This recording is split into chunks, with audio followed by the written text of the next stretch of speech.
Hello there again, everybody. This is going to be Jungle League number 113. It's been a couple weeks since my last one, but some cool new ideas have hit the Magic Online 5.0 dumps, and included in that was Urza's Saga. So going to be trying that out, see how that goes. I'm playing 24 lands, including the full set of Urza's Saga, and the curve is really low with this version of the deck because we are companioning Lurrus. Literally only 8 2-drops in the whole deck, being Renin 6 and Tarmogoyf. So Urza Saga more of a spell in this deck, especially because we require so much red and black mana. It kind of makes sense that we've got 20 sources that produce color, and then if we kind of look at Urza Saga as just a spell, then it seems just quite excellent. Our package for Urza Saga in the main deck, other than the 4 Bobble, of course, is Pyrite Spellbomb, Nile Spellbomb, Pithing Needle, and Expedition Map. Out of the sideboard, we've got Nile, an additional copy of Nile Spellbomb, should we need it. Host, thank you for the follow. I appreciate it.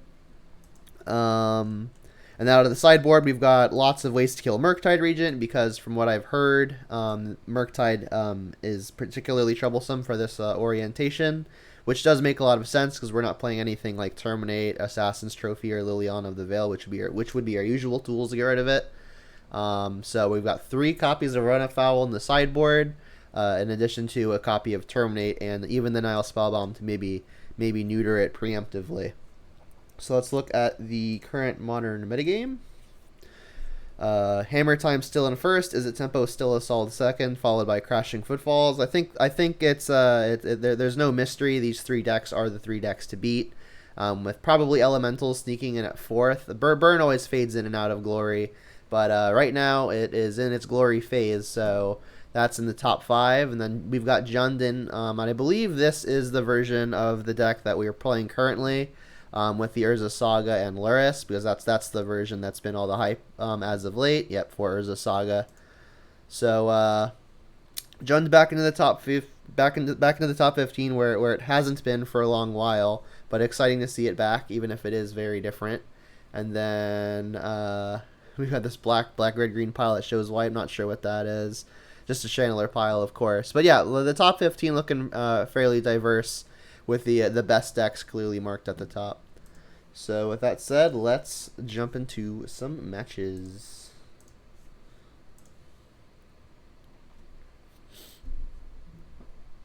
Saying Zoomer Jund is not long for this world. Something in here getting the hammer. Is it that good?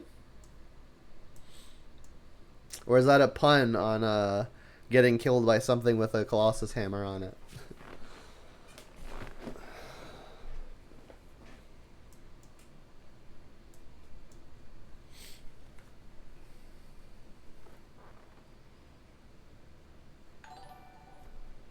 Ooh, Doc, welcome back. I appreciate it, bud.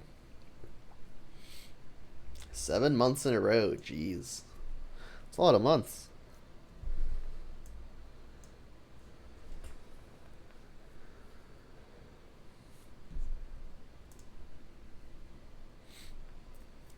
So this is my first run through with the Urza Saga version. So I may not be super in tune with the play patterns that Urza Saga wants to kind of run. So I'll do the best I can, but no promises. Everything is super smooth. Everything is going well. Just chilling. They've also revealed Lurrus. The sound looks completely acceptable. We've got Channeler plus Bobble on turn 1.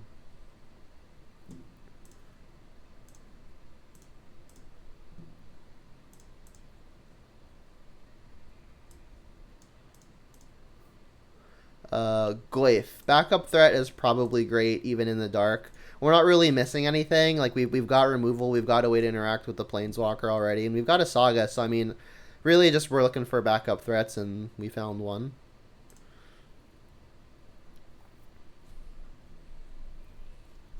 Esper Sentinel. They cracked a Marsh Flats, so I'm not sure if that would immediately indicate Hammer Time, because they don't always splash a color, right? Oh, it is Hammer Time. We revealed Colossus Hammer off of the top, so we get to keep playing knowing that information, which is nice. We're gonna draw Goyf and something. They're gonna see our Goyf. Oh, Renin 6.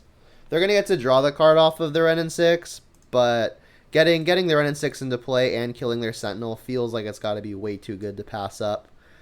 There's not a lot of black stuff in this deck. It's mainly a red deck, right? Like, it's just like Thoughtseizes and stuff that's black. Otherwise, we're kind of just red-green.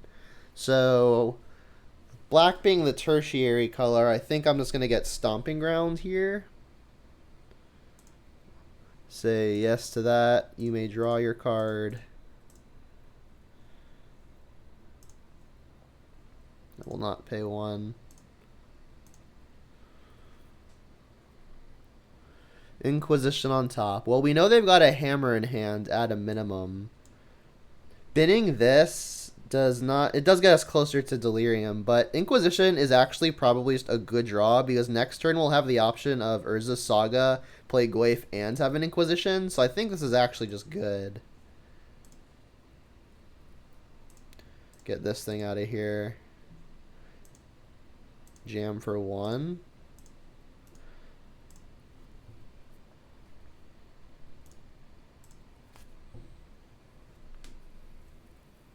Yeah, that's one of the reasons why I'm liking the hammer here. Liking the Inquisition here, because we could take hammer. Alright, so there's the Inquisition. So we know they've got hammer. If I try to Unholy Heat the Ornithopter, they'll just hammer in response.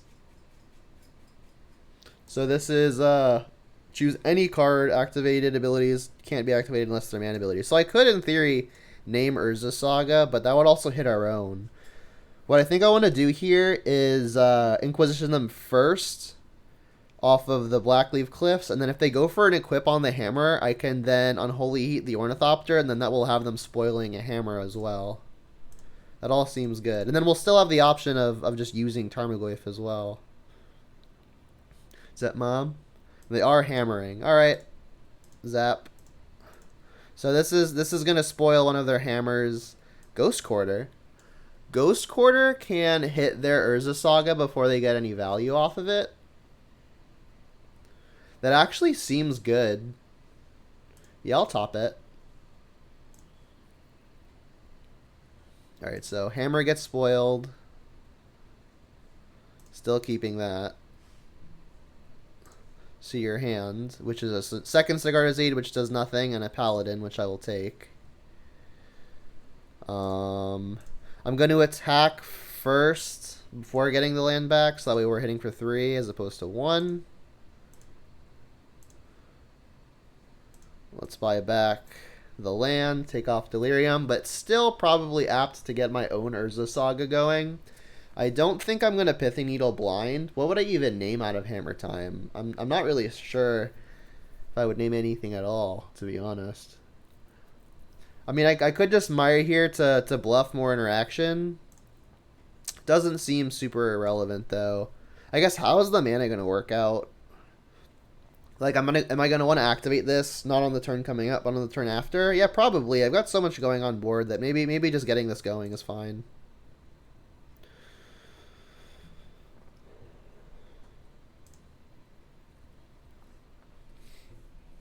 Like, we can Ghost Quarter next turn and play Tarmogoyf. Stoneforge Mystic is a problematic draw. So this will get Hammer, which means that they could then put the hammer just immediately onto the Stoneforge. Yep. Alright, so their hand is Sigarda's Aid and another Urza Saga. Yeah, and we're kind of soft to just really big creatures out of this version of the deck. We're not playing many Fatal Pushes.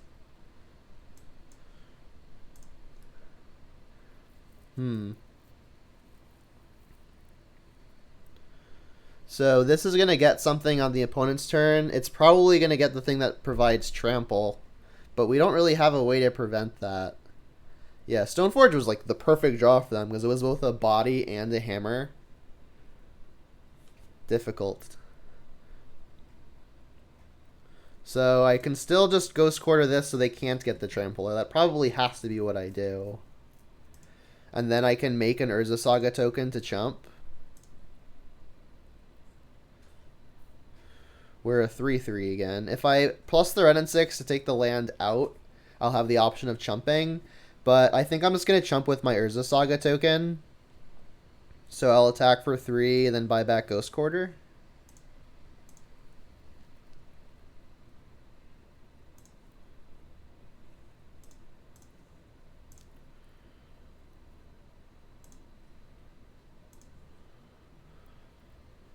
And I'll set all my stops so I don't mess this up.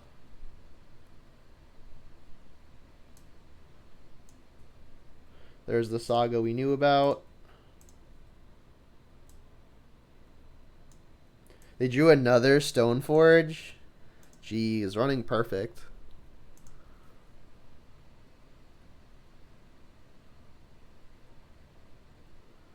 Yep, and that gets the Shadow Spear, which is what we were trying to avoid here.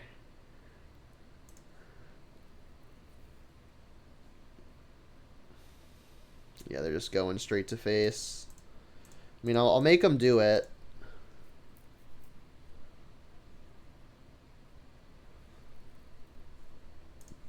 Yeah, I'll make them do it.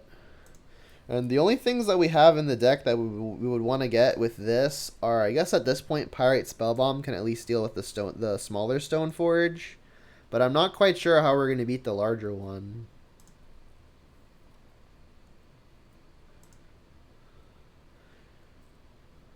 Yeah, I don't think I can afford to use my turn's mana activating Urza Saga again. So I'll float the mana in response to the tutor.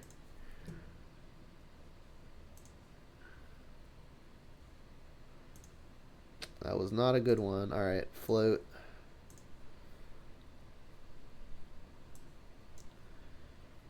Yeah, I mean, I guess I have to kill the smaller one, but like we just don't have an out to this big trampler. We're just dead. Alright, we're dead. Yeah, those Stoneforges were really nutty. Alright. Hammer time. We've got Engineered Explosives, Kolagon's Command, Ancient Grudge, Terminate, Alpine Moon. This is lands your opponent's control, so it'll turn off the opponent's Urza Sagas, but not our own, which is nice.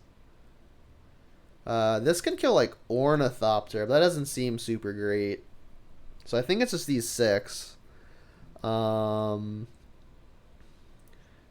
Spellbomb doesn't seem super relevant, but the opponent is on the Lurrus plan, so there's a chance it comes up. Do they have anything with activated abilities?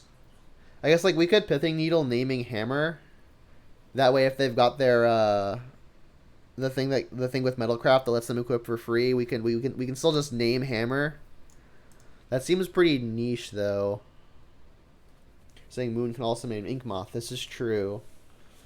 I think all the discards good. All the 1-mana threats are probably good. On the play, I like Ragavan more, but Ragavan does seem weak versus the deck playing Mem Knight. I mean, everything else just seems great, though. Maybe I just trim one of my least good creatures.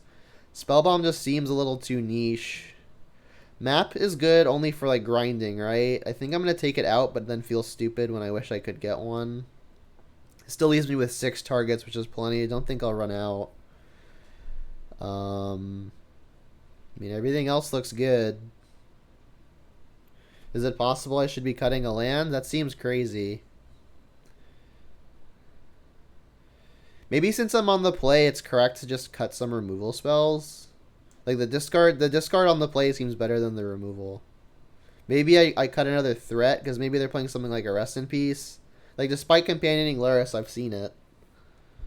Let's try this. We need one more cut, sorry. The whole deck just seems great at this point. Maybe I did bring in a lot of removal, so it's possible that the removal is just what I should take out because that's the only thing overlapping. And then Bolt may actually be better than Unholy Heat. There's not really a lot of difference between 3 and 6, it would seem, in this matchup, other than that the 3 can go to the opponent's face. Bolt to use as Ragavan out. I don't want to go too low on threats. This is still a pretty decent amount. Like, I believe Channeler and Goyf are the 2 best threats by a lot. Reveal the thing.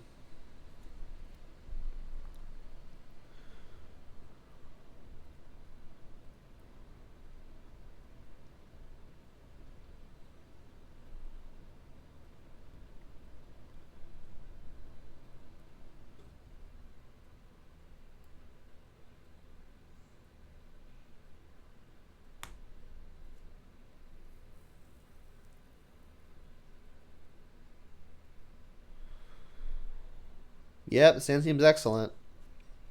I can go Channeler on 1, and then next turn I can go Channeler plus Inquisition or Unholy Heat.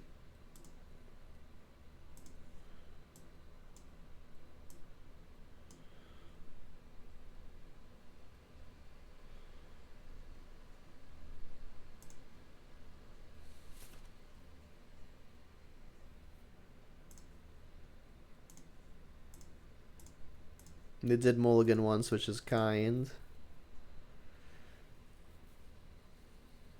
Saying the deck has mana issues for the low number of green sources. Do we even have a low number of green sources? We're playing like 8 fetches and like 2 duels that all produce it. Sentinel is real annoying. So I could just Unholy Heat it and pay the 1, but then I'm falling behind on tempo. It feels bad giving them the card, but it feels like it just might be right. Luckily, it does trigger before the Inquisition resolves, so I'll at least get a choice of what they hit. And I like adding to the board. I can even cast Bauble after all of it happens. And again, I don't think black is a really needed color, so I'll fetch Shock first so I can get Stomping Ground. Say yes. Here's this. Here's that. You'll draw a card.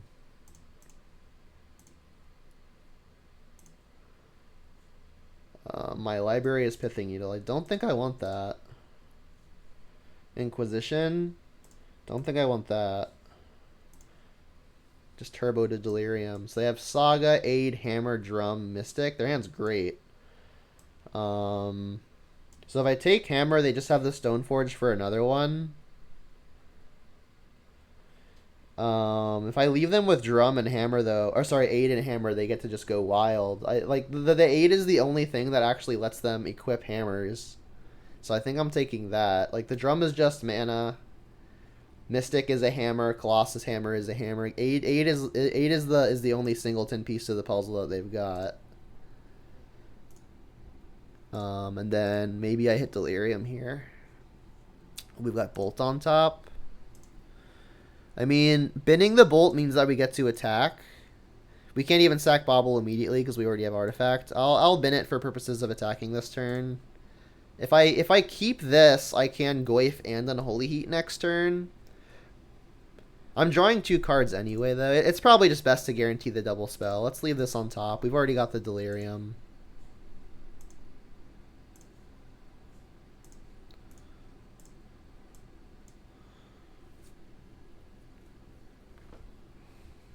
There's the Saga we knew about.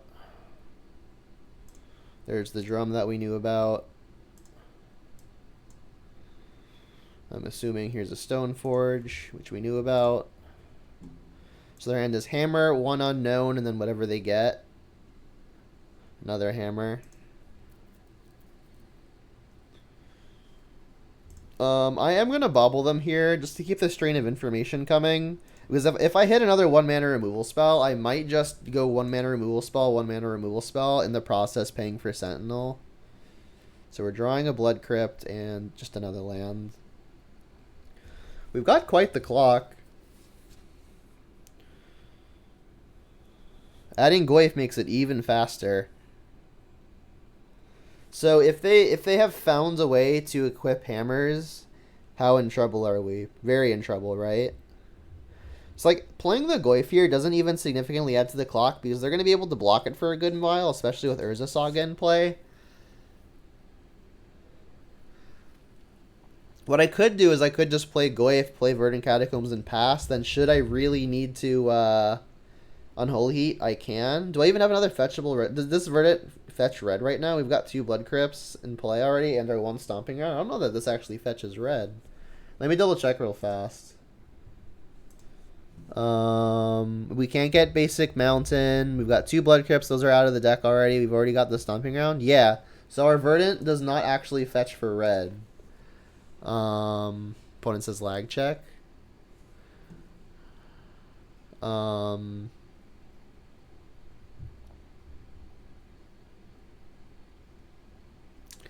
Yeah, it might be correct to Goyf, because then we could set up a lethal attack next turn, or the opponent at least has to be scared. If I shock here and they flash one hammer into play, I'm not just dead, even if I block something. I am dead to double hammer. It would have to be exactly a Sigarda's Aid for that to be an issue. Alright, attack both.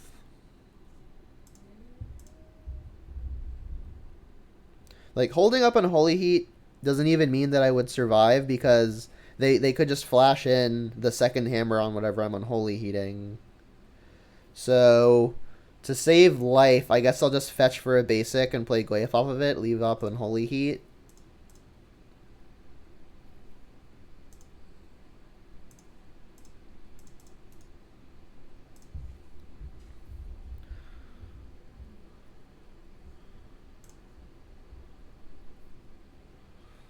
Flyers being pretty important here. This deck should play more fetches to have more colors and optimize Ren. I mean, Ren already has pretty much infinite targets in this deck, including Urza Saga. They just pass after playing other Saga. Okay. They still don't have a way to instant speed equip, which is nice. There's a lousy Ragavan. Alright, if I attack with everything, they are forced to chump. But that seems like it puts me in an unnecessarily risky position. Either Channeler is lethal next turn anyway. Cast a Ragavan just as a blocker. I guess I'll play this tapped. I think the only reason playing that untapped there would matter is if they play like another Esper Sentinel, maybe they'd get to draw at least a card off of it. So we are hoping to avoid a way for them to equip Hammer for free.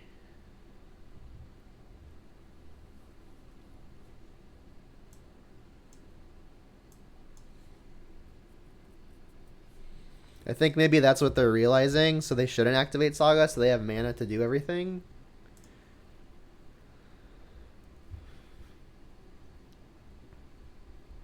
Shadow Spear makes a lot of sense. Soul Guide Lantern. Oh, that turns off our channelers. Maybe we can Unholy Heat to try to build it back, but that was a really big draw for the opponent. I guess they could tutor for that, but they tutored for Shadow Spear, didn't they? Maybe they drew that then. So we know their hand is just double Colossus Hammer.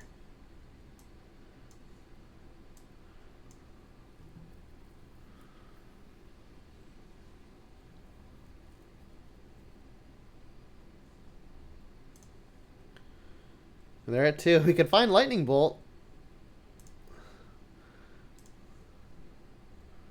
Just playing a hammer. They don't have a way to equip, do they? They're just trying to pump up their construct, I guess. Am I just not seeing something? Okay, I'll give it trample. I couldn't have Unholy Heated in response. I don't have Delirium.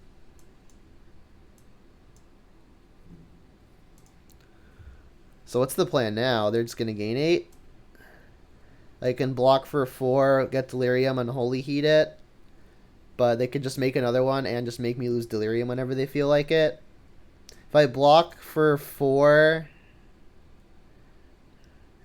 I can put 4 damage on it if they don't pop this yet. Then I can Unholy Heat it. They still pop it. They lose an artifact. It would take 2. It would still live. Yikes. Yeah, that Lantern is being real problematic. I mean, I guess I have to take it. And then I'm live to something like an Engineered Explosives. So maybe what I should be doing here is just Unholy Heat the Esper Sentinel, so I can dig towards it. I guess I would put it on 1. Hit this. I'd probably put it on 1, right? Yeah, let's kill this. Although if I'm putting it on 1, this would be dying anyway, so I should kill something that doesn't cost 1. Let's hit Stoneforge. Alright, we don't hit Memnites. This hits for 1 less. Sure. So we're digging for a way to deal with all this crap. That does not count. That does not count. Pay the 1.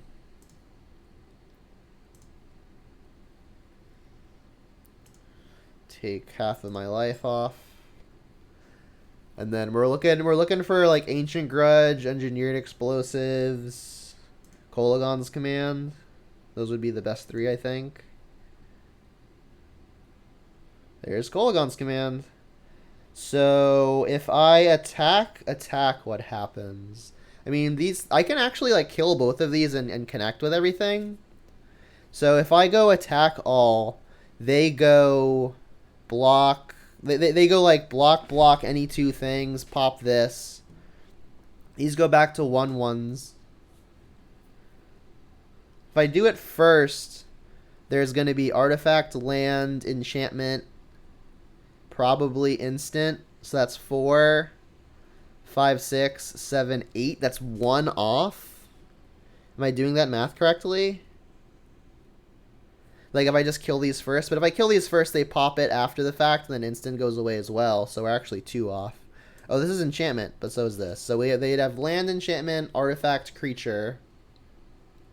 So that's 4, 5, 6, 7, 8. Yeah, it's 1 off.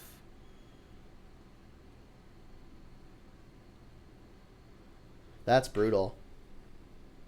I think I'm just straight one damage off of killing them here. Anyone reading my math incorrectly, or anyone reading my math incorrectly and that like I'm doing it wrong or something? I mean, I think I still have to attack. Well, these straight have to attack, right? So I guess I'm attacking with the Ragavan as well. Maybe I can kill a creature in combo with it. Yeah, they have to pop dog Darcy. Yeah, they're gonna do it, right? But the issue is like if they do it before blocks, if they go to block first, like if they just go block and then pop it, there's not a window where I could get their blockers out of the way. I mean, I could just attack all, which is what I'm gonna do. See when they time it, and then if they don't do it in a way that works for me, I just save the Kolaghan's Command to kill whatever is attacking. So they should go to block first, which they are. I mean, this is working out okay. I mean, we're gonna be pretty much empty boarded. Exile the yards. Yep, and then I can't add 3 types from this point no matter what. So I'm going to let the opponent make their decisions before I use my Kolaghan's Command. Not putting Lurrus into my hand is going to be a little suspicious.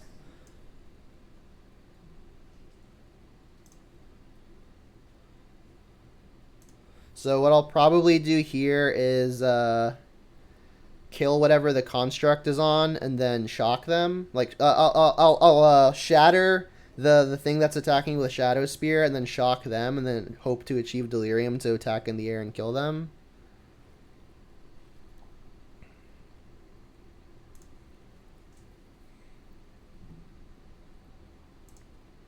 So I will shatter and 2 to you.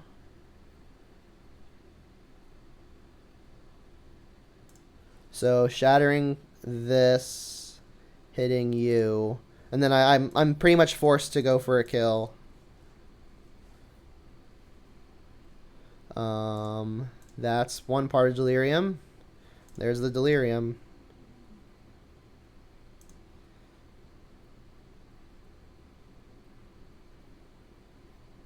Did I get there? Sick. Whew. I think I did things optimally there, but I could definitely be convinced otherwise. We're pretty good on time, though, so we should be fine.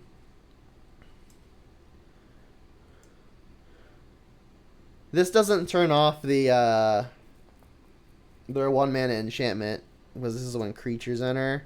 Maybe on the draw, it's more important to have the Unholy Heats or the Runafowls. These only kill, I guess, Ornithopter, but I guess it also kills Yawgmoth, which is a thing, but Yawgmoth just doesn't seem like one of the things I'm super worried about.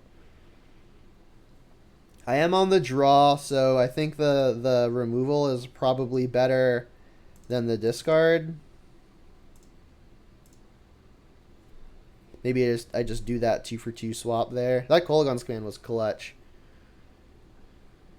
Run it.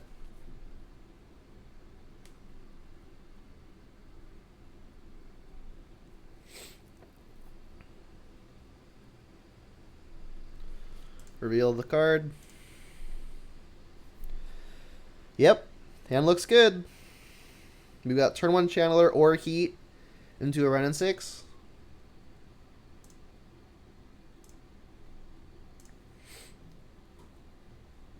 Just hide this. It's kind of annoying.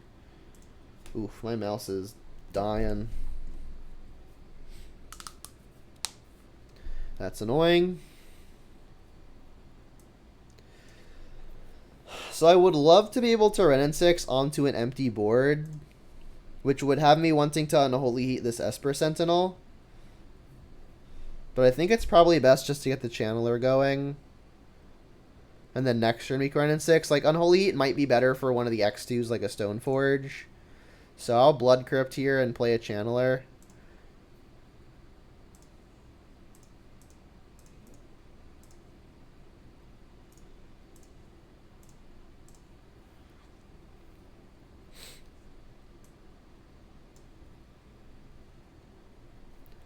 Saga, brutal. Ingenious Smith, also brutal. There's the Lantern. Immediately get a counter. Brutal. Now I can't Renin 6 that.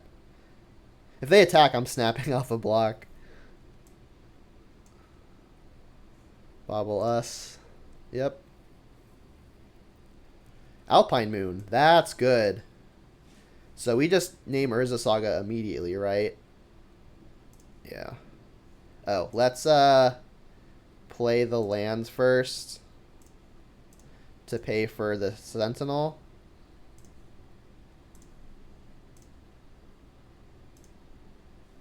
Another land.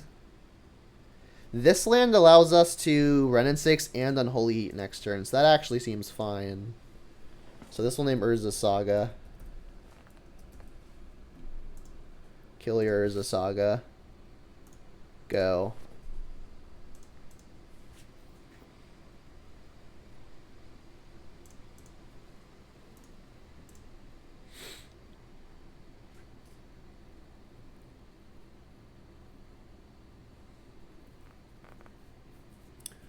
Another Ingenious Smith. Jeez. Alright, well, I guess please no Mishra's Bauble to continue growing both. Another Sentinel is annoying. Take it. So now I think I am using Renin 6, letting them draw the card, and then Unholy Heating the Smith. And then I'll probably keep back the Channeler to defend my Renin 6. Yeah. You can draw your card, which is unfortunate. So we've got 2 types in the yard now, enchantment and land. It may actually be better to just kill this Ingenious Smith. It doesn't give them a window for it to grow, and we can still just Unholy Heat something now to make sure they can't play another artifact to grow it. Ghost Quarter. Well, we already have Urza Sagas covered via our Alpine Moon. So this is going alright.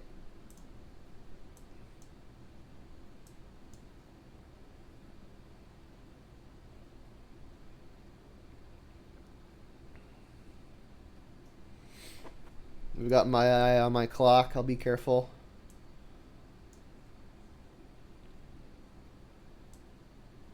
Put this over here, I guess. I wish there was a more intuitive place to put all these windows.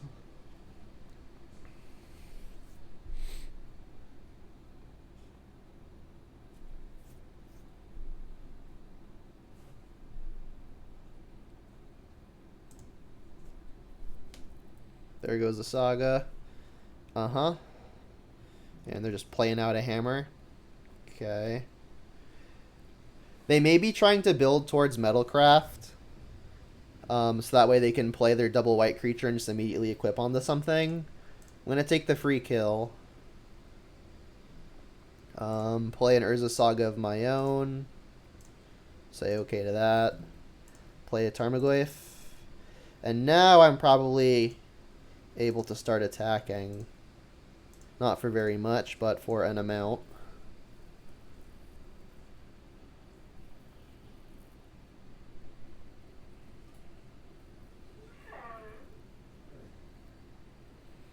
And then when this pops, I'll probably get the red spell bomb as a hedge towards Sanctifier Envec. We've got the Goyf to block it forever, but I would love to be able to just kill it so Goyf can attack instead of being forced to be held back. So an interesting decision that we'll have access to here is, do I use the Ren and 6 to ping the Smith and then just play another Ren and 6 to finish the Smith? And I think the answer is yes. That's going to start enabling some pretty large attacks. And we could still activate Urza Saga to create a token. I think we're winning.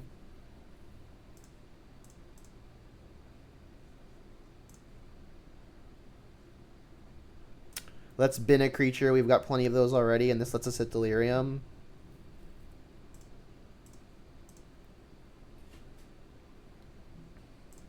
Play a Swamp, hold up Urza Saga activation, attack for a lot. They could pop the Soul Guide Lantern to have the hit for 2 less by taking off our own Delirium, but Goyf would still be quite large. Sentinel is fine. We've got Ren and 6 in play. There's the Paladin.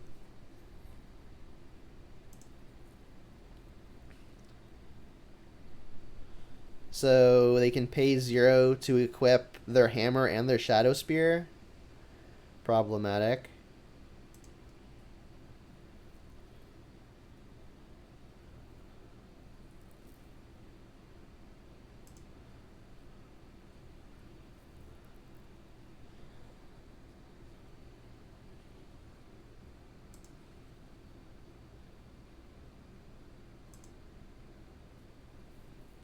So they're leaving something in play for us to kill, which is interesting.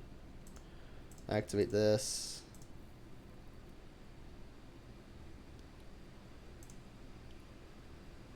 Draw a card. Oh, perfect. Perfect. Yeah, I'll just float the mana. Let's get Spell Bomb.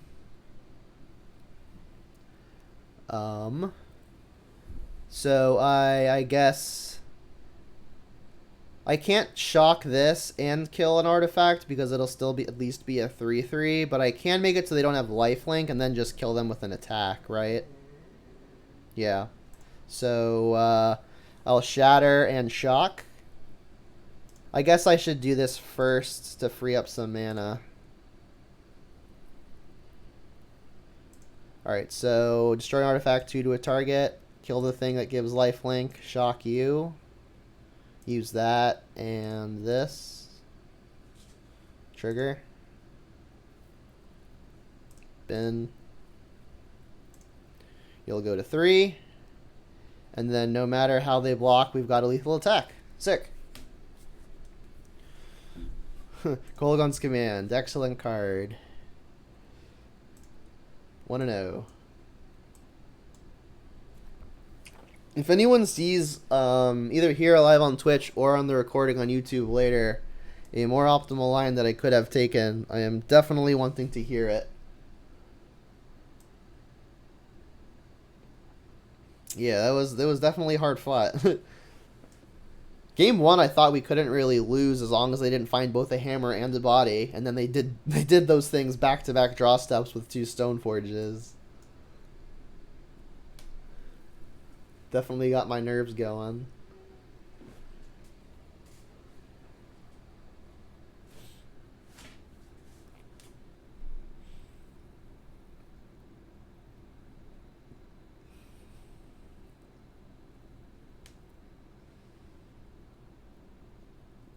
Firing Spike, 38 trophies. What a beast. League ends September 15th. Gotta hold it for one more week.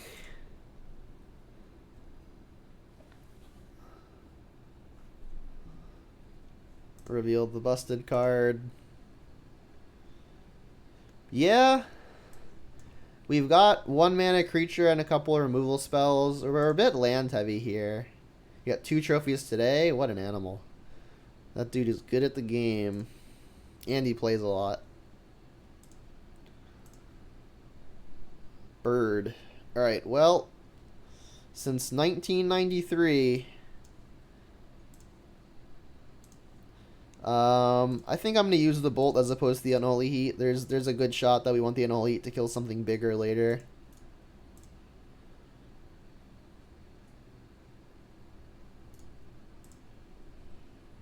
So, Twilight Mire, that probably means Yawgmoth, right?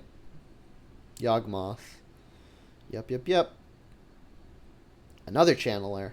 So I can go Goyf here, or just go Channeler, or Channeler, hold up Unholy Heat. I'm leaning towards just wanting to go Channeler. I gotta start attacking quickly, and the Goyf is kind of just gonna get stonewalled on the floor.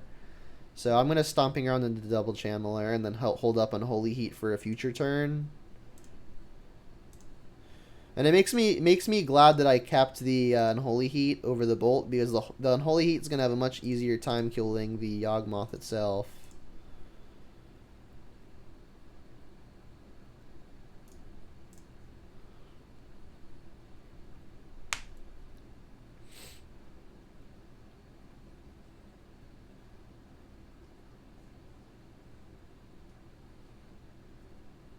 Do I want to upkeep Unholy Heat?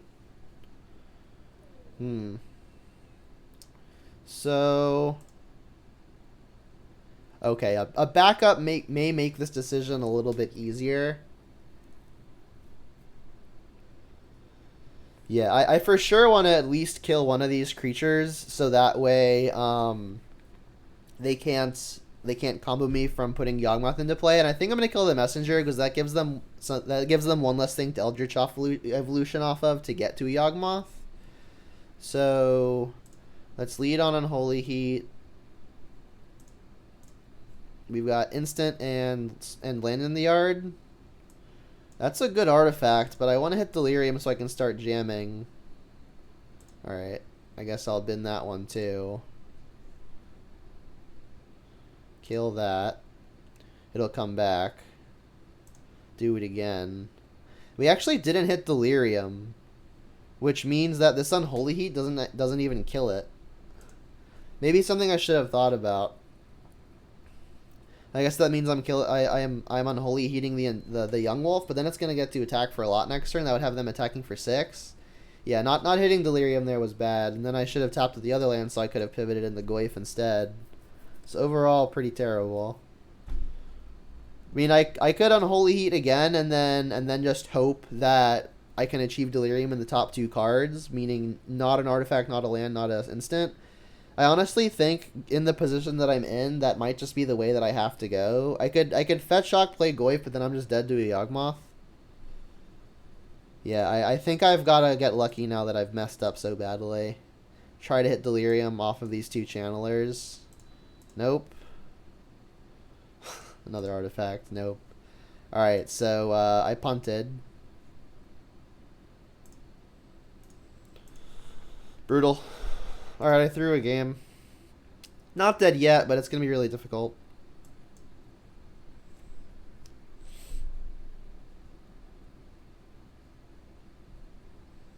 Yawgmoth kind of just kills me. Oh, maybe they don't have it. I guess they could still cord for it. No, they're 1 short from that.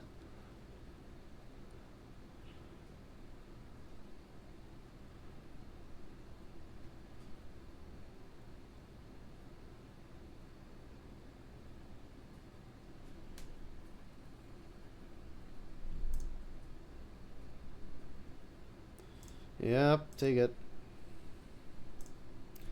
Feel sad about my life.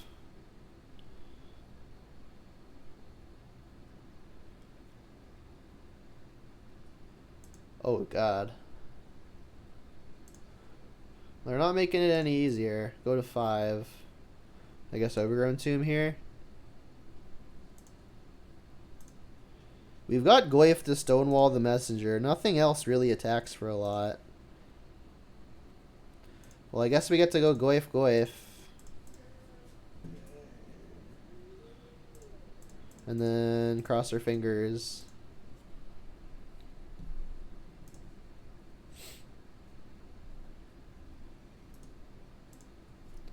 Still have Lurrus hanging out over here. They didn't have the Yawgmoth, which was lucky. They would have for sure slammed it last turn if they had it.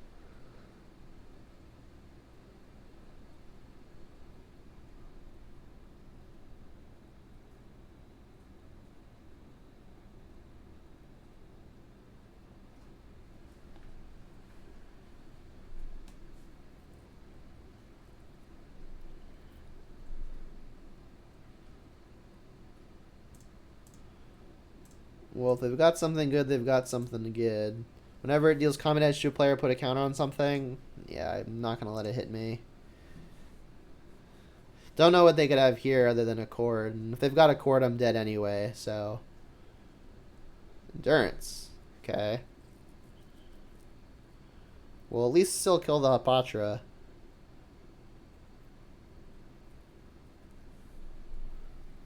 Come on, deck.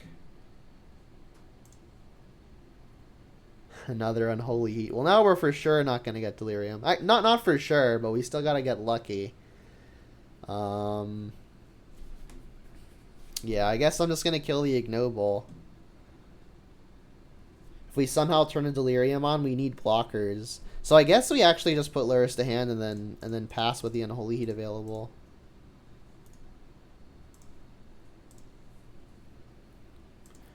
If by some miracle we get Delirium in combat, we can maybe line up a good block. But we die immediately to a Yawgmoth, which that is not.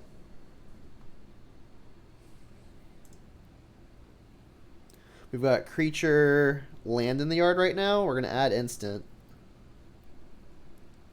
If this is the only attack, we're going to have a real good block, assuming we can bin any non-creature, non-instant, non-land. I guess we need another type, right? Now I'll kill the Ignoble. Triggers. Spellbomb. Jeez, Spellbomb's a real good draw. It stops their Undying, but at this point, I think I need the Delirium. Another land, that can go away. Like, we can just play Lurrus and then play Spellbomb anyway, right? So this is a 3-4 now. Going to be a 4-5, but we're going to have a 4-5 blocker. I could block with a Channeler just to kill their attacker, and I think that is what I'm going to do. I can't block with the Channelers going forward anyway, unless I take Spellbomb out of the yard, which is the plan. Adding creature means that we can still take the Spellbomb out to use this Channeler as a blocker.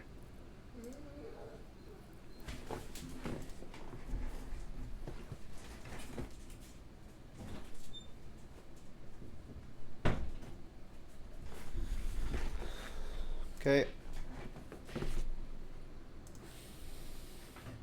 Blackleaf Cliffs does nothing. Here is a Lurrus. I will cast a Nile Spellbomb with my Triome. Hudak Redeeming Posture check in a moment. Bin that, it does nothing. Play a land, say go. I mean, we're still just dead to a Yawgmoth, but until then, we could start stabilizing. Cord would do it, Eldritch Evolution would do it, an actual Yawgmoth would do it. That's got to be like 12 copies we're trying to fade. Yeah, I did have quite the lean, that's true. Grist. Grist is also going to be problematic. If they sacrifice the Yawgmoth, I'll probably just use the Spellbomb to keep it down, which would regrow the Channeler and leave a good block on the Messenger for at least a turn.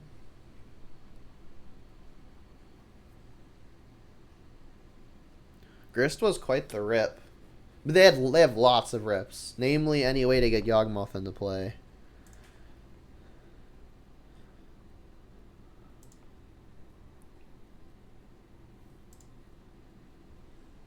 Alright, but we're going to start using Lurrus. Come on, rip. I don't actually need an upkeep stop, do I? That's a good one. So I can Ren and 6, minus to kill the Yawgmoth, use the Spell Bomb to exile it.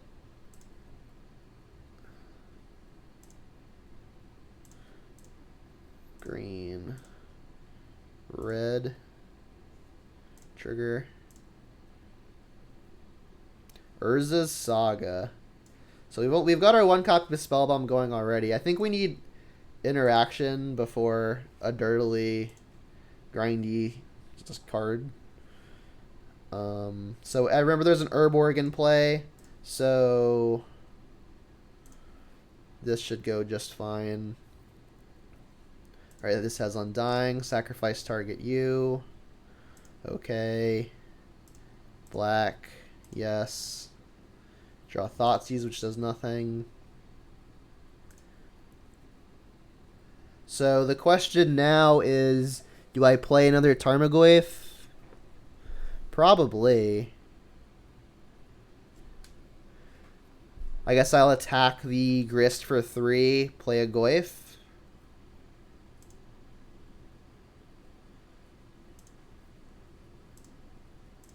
This means that they can't sacrifice their pests to kill my Lurrus or my Ren and 6. And my board gets to be huge.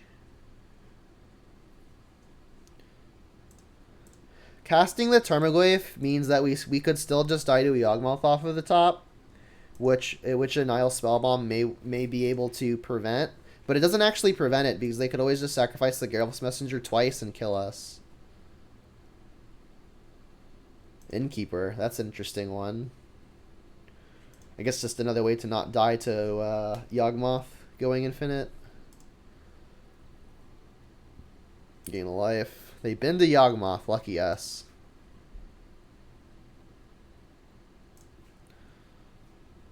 So we are ahead for now. Pithing Needle could just be a way to turn the Grist off. Alternatively, we just name Yawgmoth. That seems a lot better. So I really want to kill the Grist here, given that I'm not naming it. So let's attack it in the air for 3. Attack the Grist. Is it time to get jiggy with the stuff on the ground? No, because I'm going to be casting another Channeler here.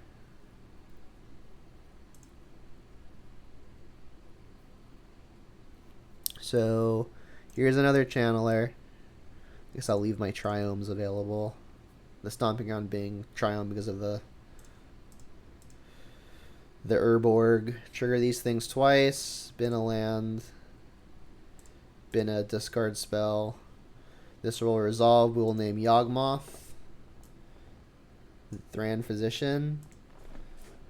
Yawgmoth. Thran Physician. We get to kill something for free. Let's make it this Innkeeper, I suppose. And that was a good turn. Now we are insulated versus the Yawgmoth as well. We've taken care of the Grist, which sometimes is only a one of as like an evolution or a card target.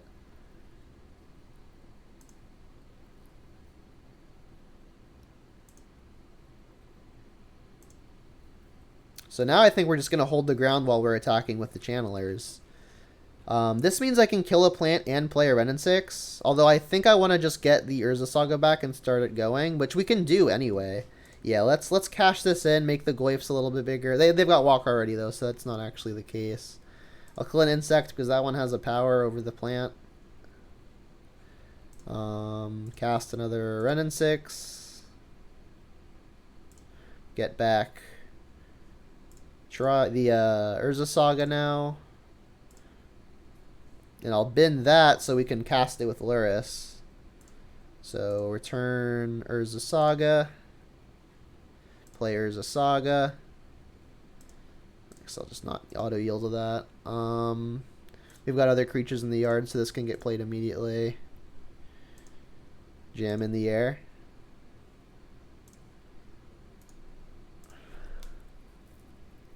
Okay. Doing pretty hot.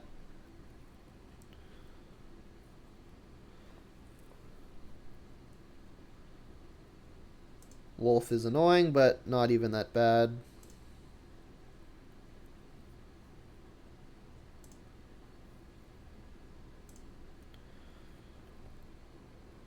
Bolt should make it even easier.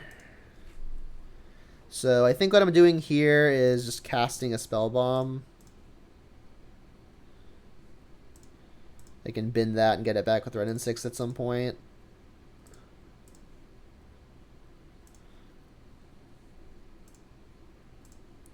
Kill the wolf. Pop the Spell Bomb. Opponent says worst run of draws they've ever had. I believe it. I mean, we've got kind of all the bases covered. But even before we had all the bases covered, it is true they drew quite poorly.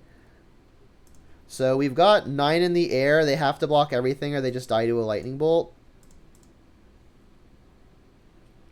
And they just don't have any good attacks. Yeah, this is good. Just swing 9 bolt, run, and ping. Well, they would still have another blocker if I don't ping their Yawgmoth, right? This is take 9 as is. Oh, you were saying like cast Ren and 6 out of the yard. Yeah, true. Guess I haven't played a land yet. Go. I mean, I do not think we could lose from the spot. I guess if they somehow have a Damnation in the deck. Yeah, I know. I see what you were saying, where we usually cast like a Ren from the yard. And ping them and bolt them.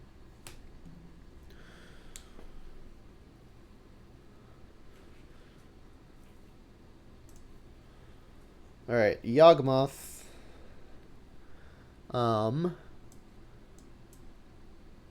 This is good, right? This means that they can't kill us with the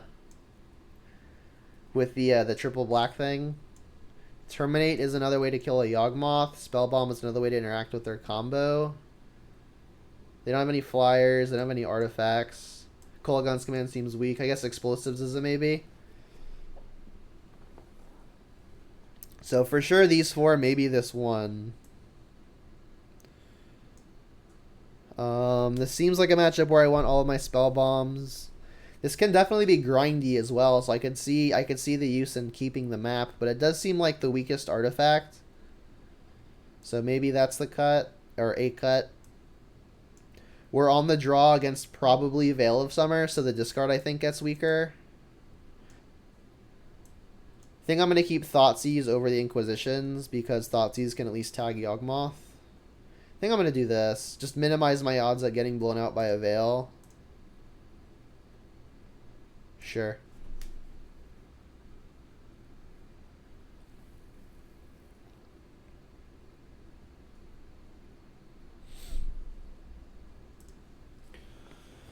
Pretty lucky that we faded literal like 12 copies of Yawgmoth in their deck. Let me see what that train is. It says you are the current hype train conductor. I could not tell you what that means. But it sounds cool. Yes, probably has to be a keep. No potent sideboard card, but we've got 1-mana creatures and ways to interact. Spellbomb could also make... Urza Saga can also be a route to Nile Spellbomb.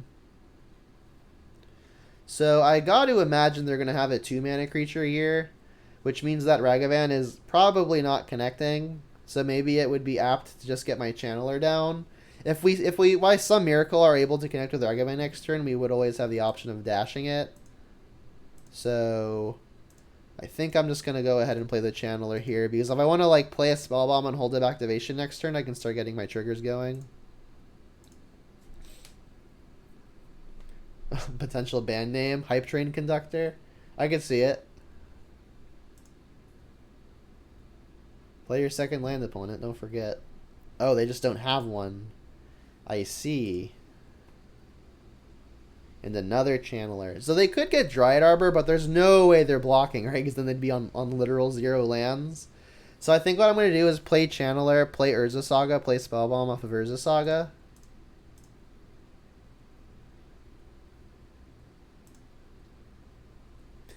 And we do have permanents with multiple types in the deck, so there's not a 0 chance that we get Delirium here, right? I guess off of 2 triggers it's impossible. Like we could hit Saga, for example, which would be land and enchantment. Alright, well, we just don't want any of the lands, period.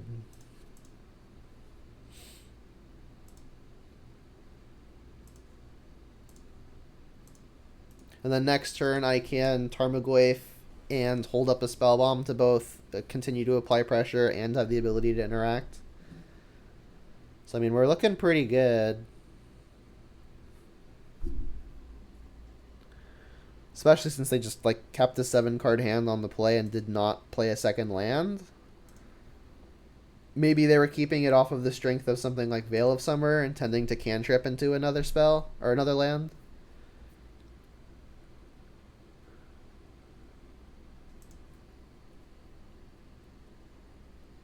We drew a land anyway. How unlucky. So, I guess what I'll do here is continue to apply the pressure. I guess I can just go Goyf and Ragavan, but I think I want to hold up Spellbomb. There's not really anything funky that can happen even if they draw one more land, though. So I think maybe holding up Spellbomb is being a little too conservative when I can really put the pedal to the metal and just keep on deploying creatures. Either way, let's attack first. So if the opponent has a Fatal Push, they don't have enough, they don't have a lot of info to work with.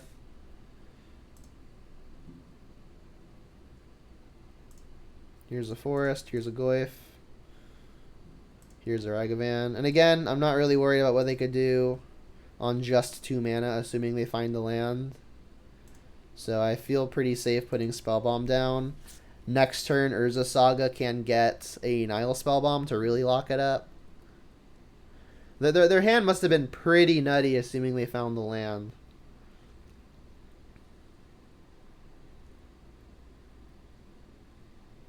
It's like a wall, yep. Wall makes sense. They would have to have a good 2-mana accelerant to keep a 7-card hand with no accelerant.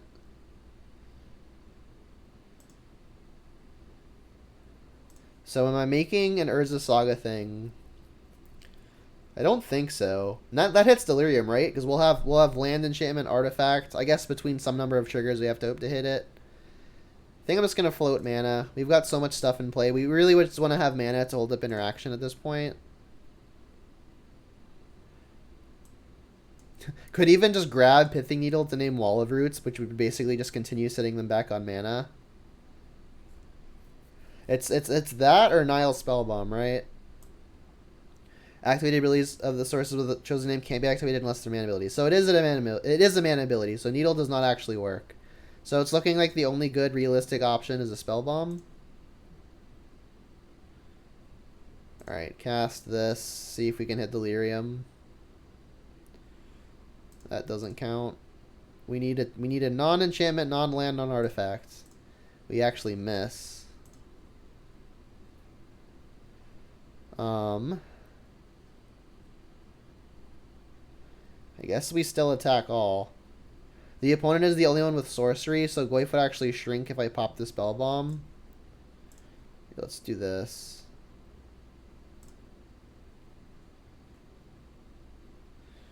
I guess we can get some info as well. Well, we could actually Scry Trick ourselves. So let's just jam.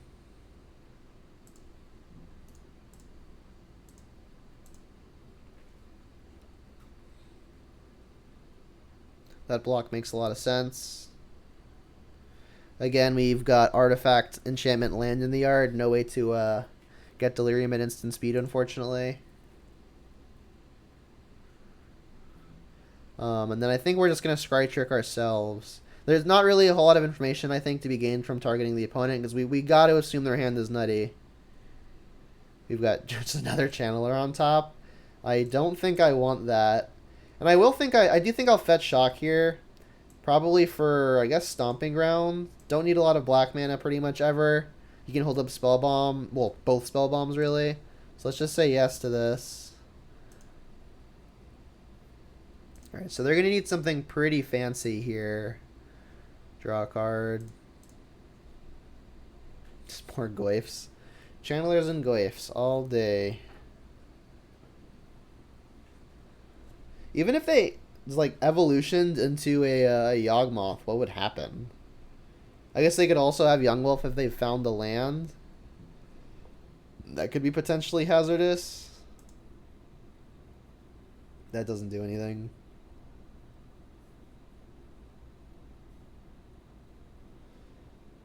So I think I'm just going to Nile Spellbomb End Step. Just trying to find spells, because if I find any amount of spells to get Delirium turned on, it feels like this game is going to get really easy really quickly.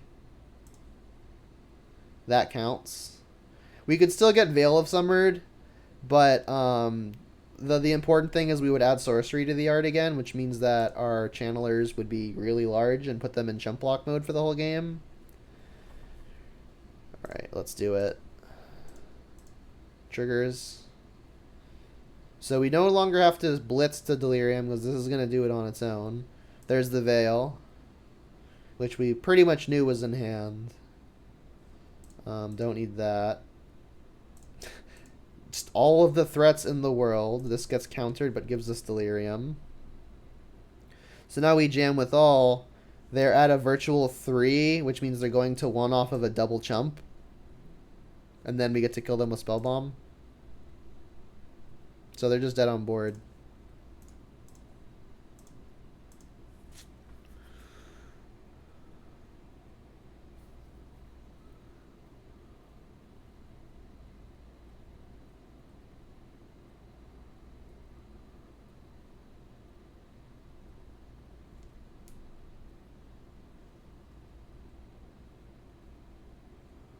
Oh, I guess they could have Endurance. Right? That's their out. Endurance is bad for me. That has to be what happens now, right? Hey, what's up, Kyle? How you doing?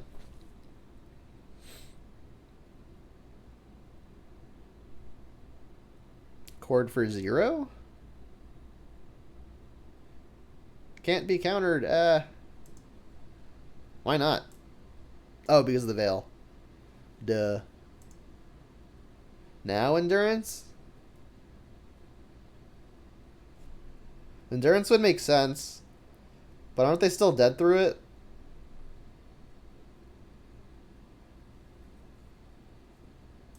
I guess not, because like these would only hit for 1. But even then, we would still just have the Spell Bomb to re-add Artifact mid-combat, which would again grow the Goyf, which would still have them just double chumping.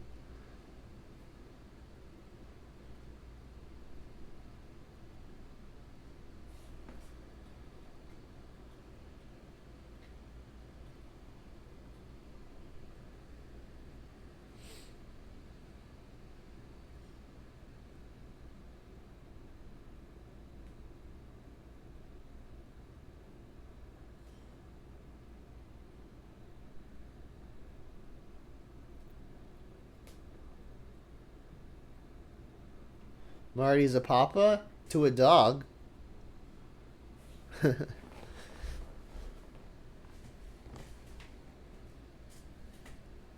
Ooh, my calf is doing like the spasming thing. Oh, okay, here we go.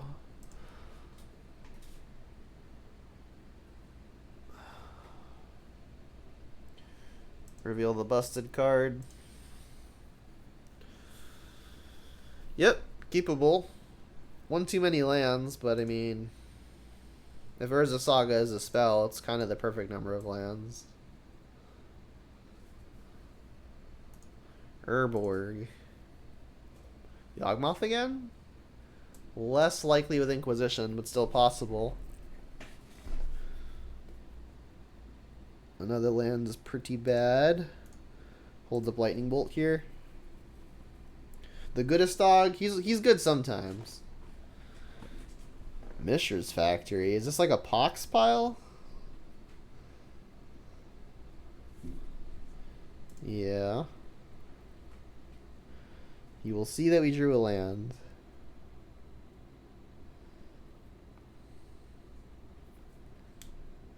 There's no way this is 8-rack, right? In the 2-0 bracket? I guess they don't have to be 2-0. It's 8-rack. Holy crap.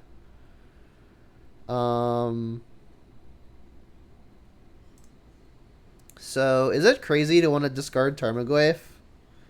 Because, like, if I just play the Tarmogoyf... it just dies to, like, every Edict effect ever.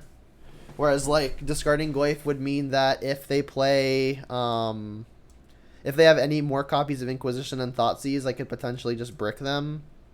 There's like 0 chance this Goyf lives given what they've already taken. Yeah, it seems unintuitive, but I think that's what I'm going to do. Like, any number of creature that I play the next couple of turns is not going to survive. Urza Saga. Nice. I think I'm just going to play Urza Saga here. And then I'll probably just start activating Urza Sagas.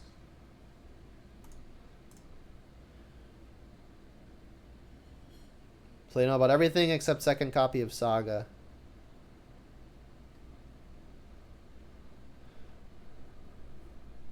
Yep. Well, I would have played Goyf, so that would have bricked anyway. It is, in fact, the rack. So these Sagas are probably going to get spell bombs just because they draw cards. And then I think the way that I'm winning is with Sagas. More lands, yep. So I do want to kind of keep my life high, my life high, so that way this rack gives me the maximum time to live. Playing Swamp would continue giving them information. I could play other Saga to help keep the Saga train going, but like when this thing pops off, I'm gonna have to forgo one of this one's activations. So I think what I'm going to actually do is just probably get Basic Forest and use that to activate the Saga. And then they do have Ravenscrime in the yard, so I'm going to try to not play lands that I don't have to.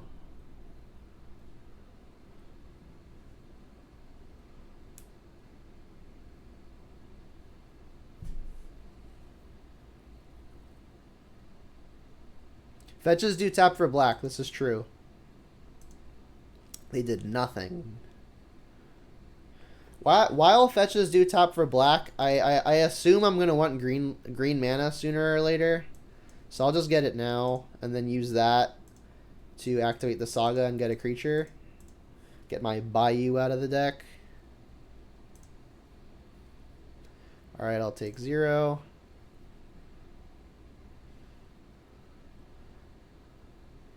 What I should actually do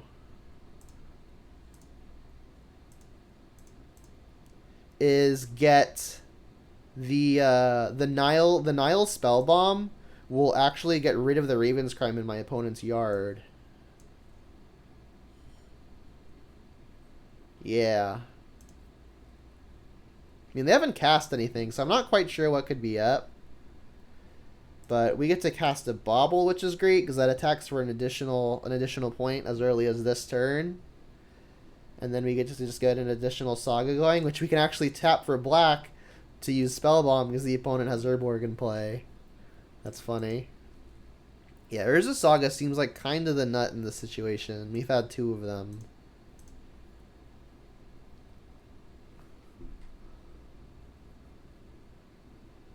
And then I'm gonna save the Bauble to sack on my opponent's turn. Because if they've got another Inquisition or Thoughtseize, I don't want them having access to whatever I draw. And it goes active player, non-active player, right? So my draw card trigger will resolve before their rack checks the number of cards in my hand. Which is the way it works well for me. I mean, they don't have lands to discard. I think it's probably just best to keep the artifacts in play to make sure the constructs are large. Yeah, go. I mean, I feel very ahead. If they're discarding cards to Ravenscrime, I'm feeling good anyway. Did you find your Liliana, I guess? Annoying, but fair. I'll likely end up attacking it down with Urza Saga. Yeah, you have to make me sacrifice, which makes sense. Bauble you, now that I won't have Artifact in play anyway. They've got a Swamp on top. Yeah. So, if I use the Spell Bomb, this can block as a 3/3. At this point, though, now that they've used the Edict, finding creatures may actually be relevant. So let's just go ahead and use this. This is also one of the turns I'm going to have mana to spare. Alright, so I'm going to draw 2 cards going to this turn. Trigger, yep. Renin 6 would be nutty. Ragavan. Ragavan can be dashed to kill Liliana. That is one way to do it. That means we're getting 1 less token off of the Saga, though. Maybe killing Liliana is just important enough, though. Yeah, it seems like it's just important enough.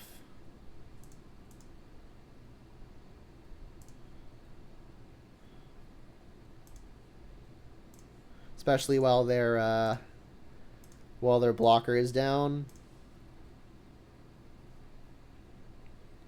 Is it worth thought seizing them? I mean, there has to be a spell in hand, right? There just has to be, because they would have cast it. Oh, it's Nether Spirit. That's unfortunate. I guess cast Bobble. And then I'll keep the lands in hand for, I guess, potential Lilianas. Yeah, this was unfortunate. So they'll get a 2/2 for 3. For free, I mean. Ragavan's going to bounce. I'm actually going to play the land here. Because Urza Saga's going away, and I do think I'm going to want 3 mana to potentially start double spelling. So this is going to bounce back. And I guess I can just upkeep it.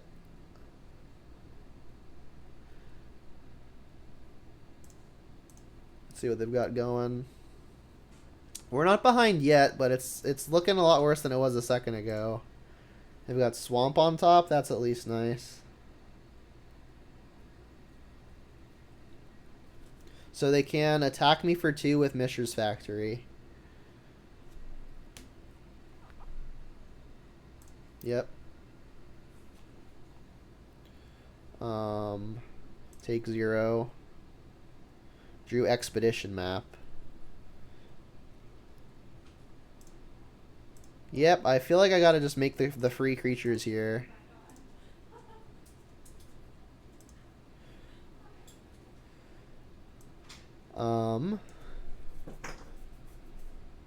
I can Pithing Needle just to name Mishra's Factory and turn it off.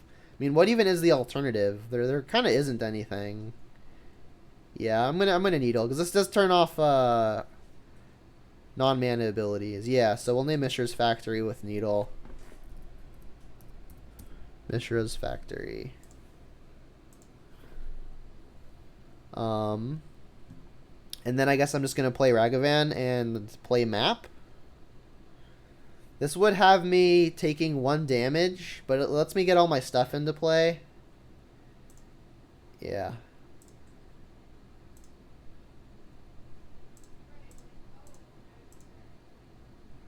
Tap my Triome over here. I guess a Stomping Ground would be Triome. Already knew about the swamp? How do we know about that swamp? We had thought seized them, and then we took the Nether Spirit, and that was their only card. I don't think we had information on their top card, did I?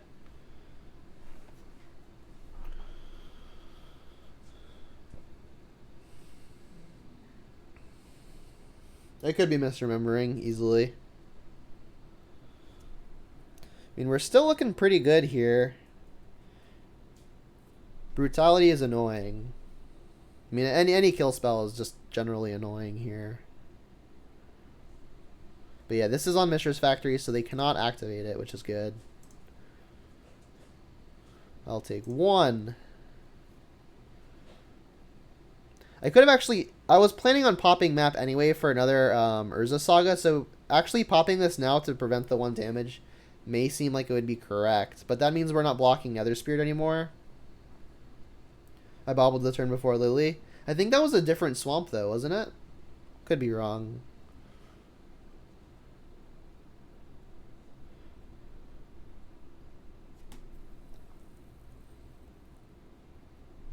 Can't forget, we've got this Lurrus card. So what I can do is I can pop Map, get Saga, play Saga, put Lurrus to hand. That seems strong. That would mean that Construct would be a 2/2. We could then trade, but then they would be getting it back anyway. So since I'm not blocking, I guess that means I'm attacking.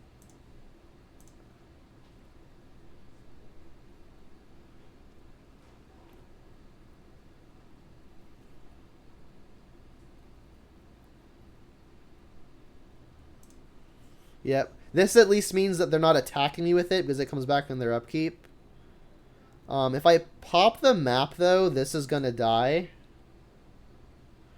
So let's just actually put Lurrus to hand immediately. And then play a Channeler to continue applying pressure. We've got 7 card types. I think the only one we're missing is the only one we don't have in the deck, which is Tribal. I'll leave the lands in hand. Yeah, you seem right, Snow.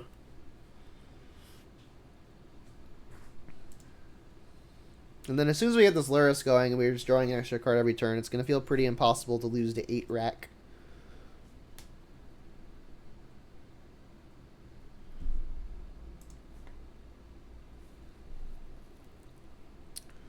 Shrieking Affliction does nothing.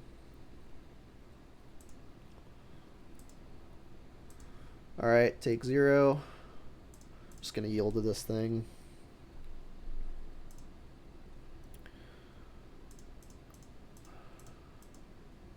There's a Lurrus.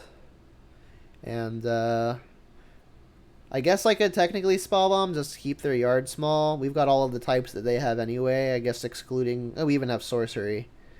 I guess I'll just Bobble then. That's fine. Alright, sick. 8 rack.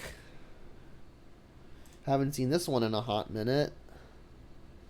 Kolaghan's Command seems excellent, as does Engineered Explosives. Alpine Moon. I honestly, they've got to be playing Urza Saga too, right? It would make a whole lot of sense. And like at a minimum, they play the Mishra's Factory.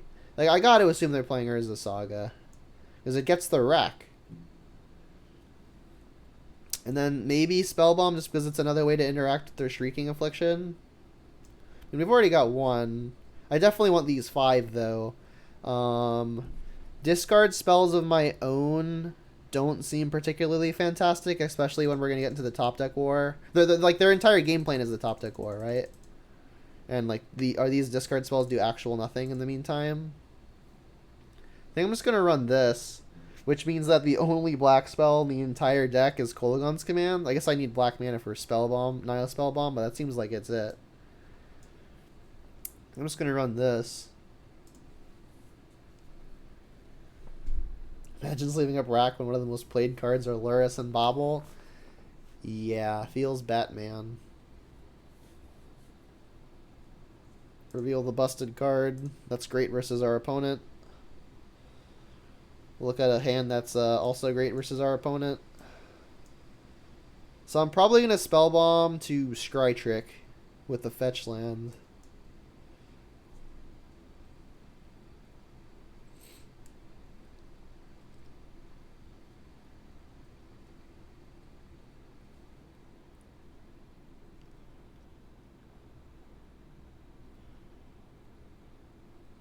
Looking for, I guess, 1 mana threat, to be honest. We've only got 1 threat, which is soft to any number of Fatal Pushes or Edicts. So, given that we've already got other ways to interact with the opponent, I think I'm just looking for more threats. Swamp and Go. No Inquisition or Thoughtseize is interesting.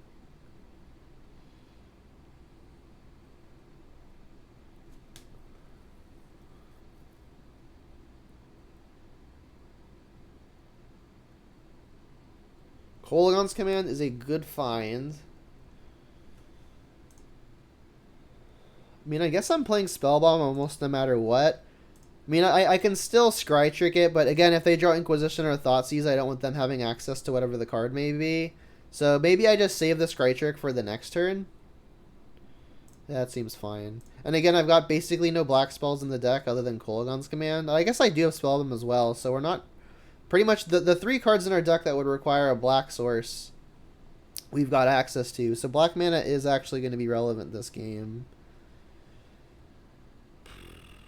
I think I still want Stomping Ground here, though. I'm not going to use any black mana anytime soon. So if I get Stomping Ground here, I can get Blood Crypt here. And I think I want Stomping Ground first because of this Ancient Grudge. Yeah, let's say yes. Cast the Spellbomb. I guess I'll cast the Bauble, so if they do rip a discard spell, it's one less choice they have. Although I don't think they would take it.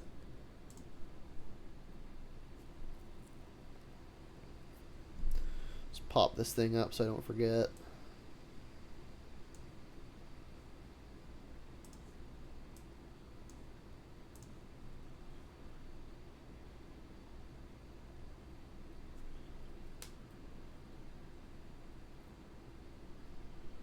Ratchet Bomb. Yeah.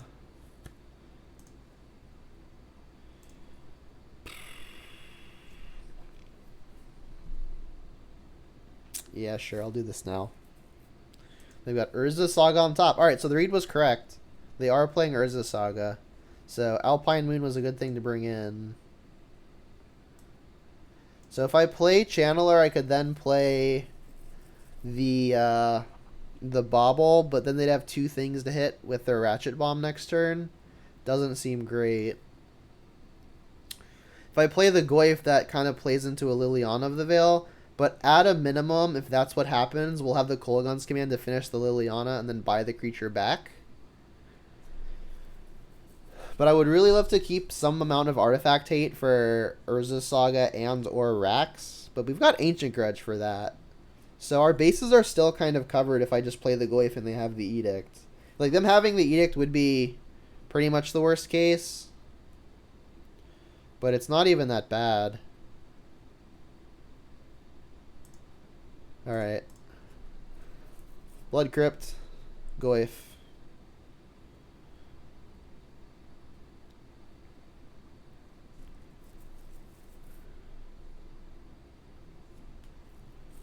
Sure.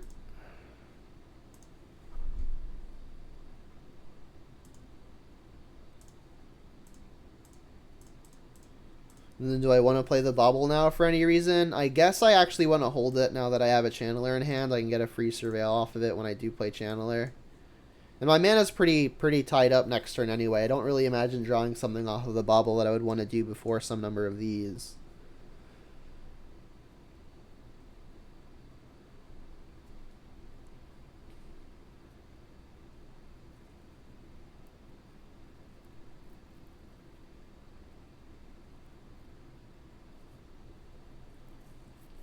And the next turn I'll play Saga, get that going.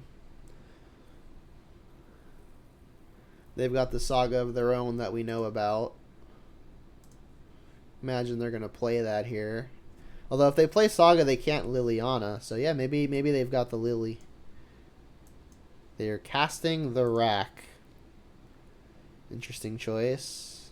They have like a Smallpox after this? That would make some sense. They do.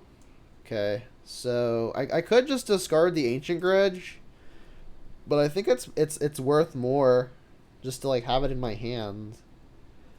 So I'm keeping Stomping Ground. And then I guess ditching not Saga, not Grudge, not Channeler. I guess Kolaghan's Command is kind of just the most expensive thing, especially with them killing my lands. I mean, it's one of these two. Maybe Kolaghan's Command is just too good for later. I should just ditch the Bauble. Yeah, I'll ditch the Bauble. Discard a card. Okay. Discarded a Bridge. Okay. Still don't know why they didn't want to get the Urza Saga going, at least. They could activate it next turn with a land. So does that mean that the other card that we don't know about is not a land? Sacrifice a land. This one. That's it. Okay.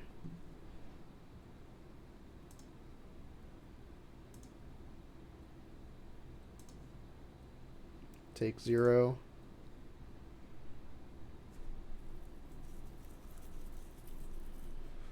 Blackleaf Cliffs would be pretty hot.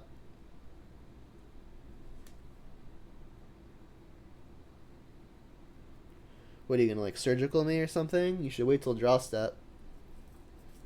Night. Alright, yeah, put a charge counter. It's on 2.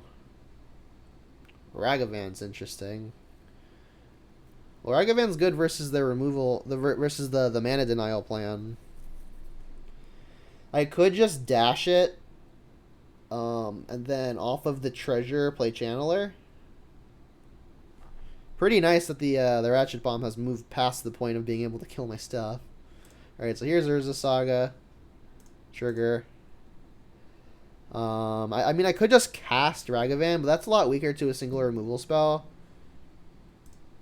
The fact that they put this on 2 makes me think that it might even be a removal spell, because if they've got, they're not really worried about my 1-drops, which is most of the deck. Maybe they're not. It seems like they're not worried about the 1-drops because they have the spell bomb. So that might make me think that they've got a removal spell in hand. So I'm gonna dash the Ragavan. Hit for 2. Make a treasure. Use that to cast Channeler. Like my guess would be that their last card is like a push or something. We hit a rack. Hold on. This seems good against the opponent. Sure. Interesting. Like this is going to clock them pretty well, and it's not something that they can just kill. With the removal spell that we have the read on.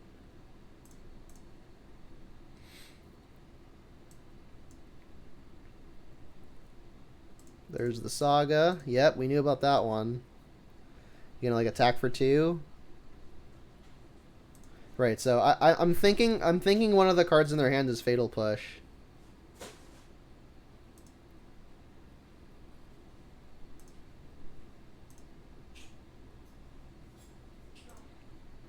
Black Source would be insane here, because then we can Kolagon's command.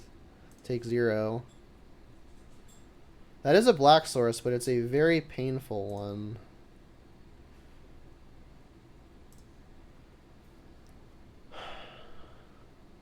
Is it right to just not let them have targets for their removal and just continue interacting with their board via Ancient Grudge and Kolagon's command? I would like to avoid fetch Shocking here, which means that I can only Ancient Grudge. I don't care about Ratchet Bomb. The rack isn't really doing anything. So I guess let's see if they attack with the factory. If they do actual nothing, I could still just fetch shock and make an Urza Saga thing. There are for sure a few routes I could go here. I think Kolagon's command is probably the weakest, especially given I would have to lose a bunch of life. Yeah, I'm going to pass. We've got a bunch of good instant speed options. A rack of our own in play.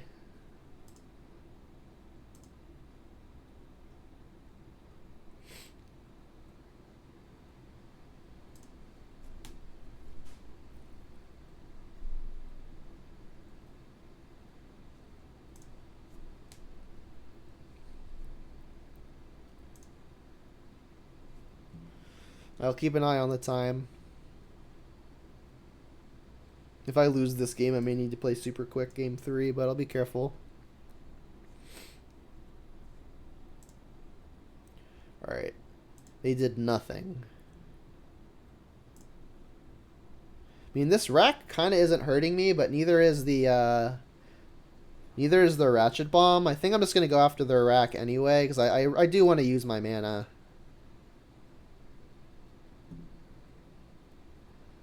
Especially making the second copy of Ancient Grudge cheaper. I'll get my other Blood Crypt here.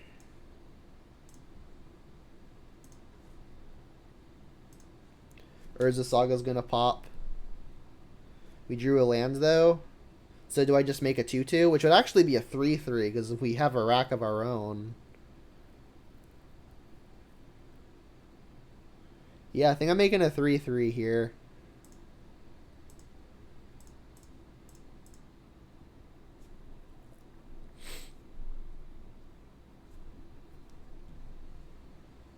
Sure. Timing on this is weird. Alright, so I get to... Oh, I guess they're afraid that I'm gonna get a Pithing Needle to name Urza Saga again. Which honestly might still be the play.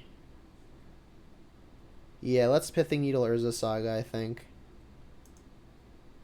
Got a mosquito in front of me.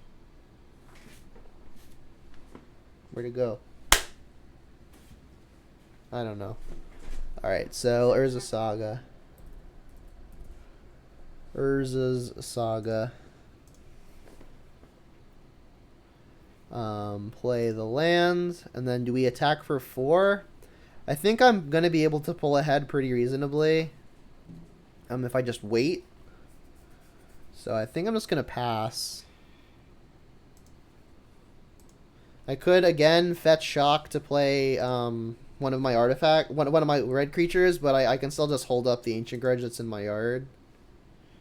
Alright, so this will go off. They can't activate the non-mana ability in response. They still get to tutor something and float the 1. Don't even really know what they would get here. If they want to get a Pithing Needle and name a Verdant, I feel pretty okay about that. If I really needed to, I could always Ancient Grudge. Spell Bomb. Okay. Liliana. Interesting. So that can Edict me. I could then dash Ragavan to kill Liliana.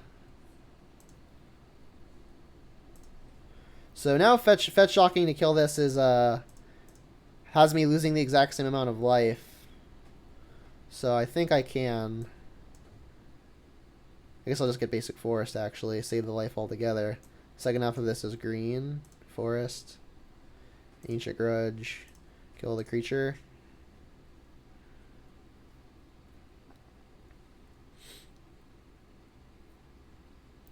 I could even Kolaghan's come in to kill the Liliana. But I think putting multiple creatures into play is going to insulate me best versus additional creatures. So what I think I want to do is, I guess now that I've drawn the land, I could still just Kolaghan's Command and play a single creature. Spellbomb is going to turn off the Channeler whenever they feel like it, though, and that is annoying. Should I just try to get this Lurrus going? I can only play 1 creature and get Lurrus going. So I think Kolaghan's Command is probably just going to be one of the stronger things I can do. But I want to be able to Shadow the Factory in the future. So it's close. I think what I'm going to do is put Lurrus to hand and play the Ragavan. Getting basic Swamp. And then my read is still removal, so nothing about that has changed. Yeah, I'm going to have to play quicker. Unless I plan on winning this game. Which I do. Ideally. So yeah, basic Swamp. Cast the one that doesn't get blown out by the in-play Spell Bomb. Then I could hold up Kolaghan's Command, but I want to get the Lurrus going. So let's just put Lurrus to hand. Not really a way I can get around the opponent, just like drawing a discard spell to get rid of it. Unless I like wait until I have 6 mana's worth of lands in play. And I kind of want to hold my lands anyway because of my opponent's ability to have me discard cards that are even lands via Smallpox or the one with Retrace.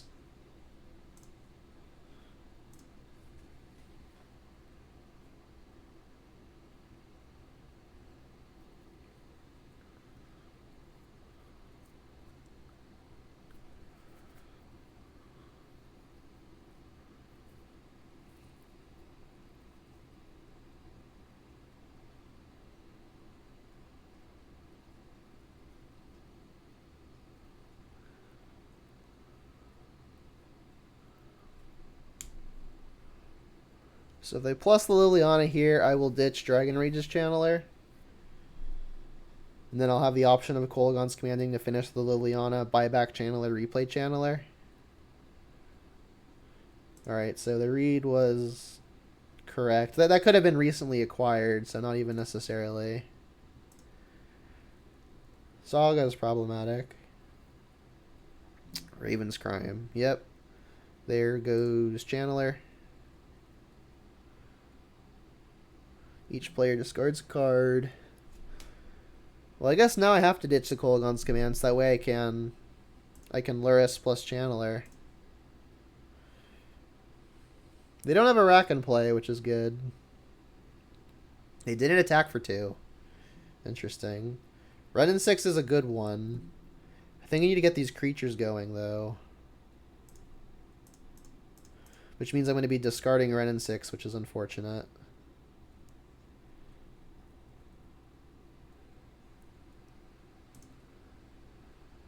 Sure. I can still Spellbomb them and then recast the Spellbomb.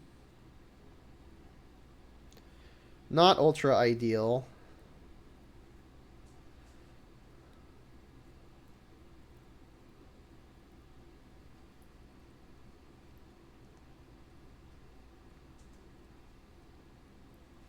But then their Liliana is going to exist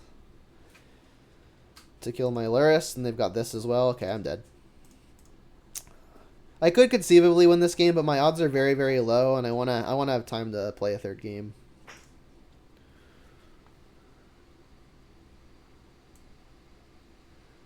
Still think the discard's probably pretty bad. I think I'm just running it back.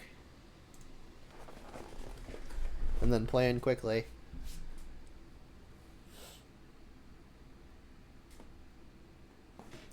Try to get my Renin 6 into play early. Reveal the thing. If they don't have discard on 1, this hand is excellent just because it has Renin 6.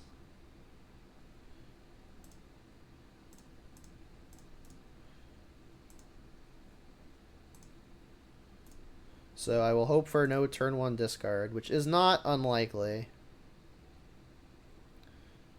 Hopefully they just use the turn to like push or something. Hell yeah. Hell yeah. Alright, let's get this Renin 6 into play. What's in play already? That? Alright, need green mana.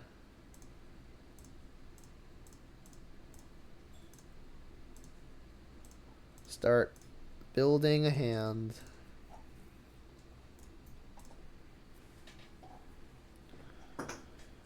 I guess they have outs to this. Like, they could be playing Blood Chief's Thirst, which would be annoying. Voidwalker is annoying as well. That means we can't buy lands back very easily. I guess I'm just going to play multiple creatures, which is good versus Edict effects.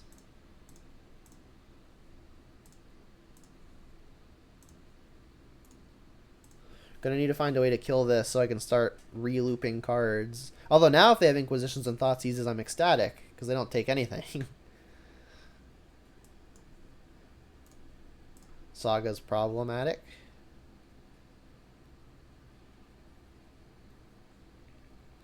Cannot block a Voidwalker.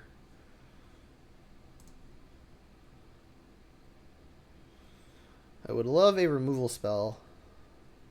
We've still got all of the bolts in the deck. We've got Kolaghan's commands in the deck. We've got Unholy Heats in the deck. Lots of stuff would do it.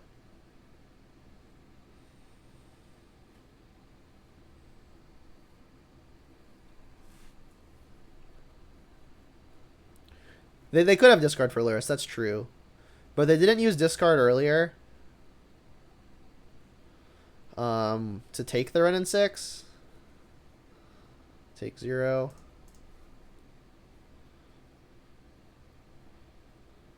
Another Goyf. Honestly, I might just put Goyf into play. Yeah, I'm putting Goyf into play. Reason being is we get to continue to brick discard spells. And it further insulates us versus Edict effects. Renin 6 is dying almost no matter what, so let's just get a damage out of it where we can. I'll keep the lands in hand for their discard effects.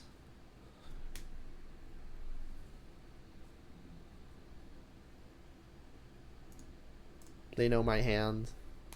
I'll just yield.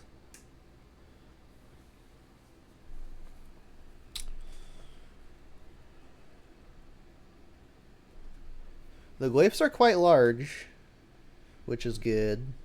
Killing Ren and 6 makes a lot of sense. Doesn't grow glyph because of Voidwalker. Urza Saga is a 2/2, the tokens that it makes currently. The second one is going to be a 3/3. There's an Unholy Heat, finally. Jam.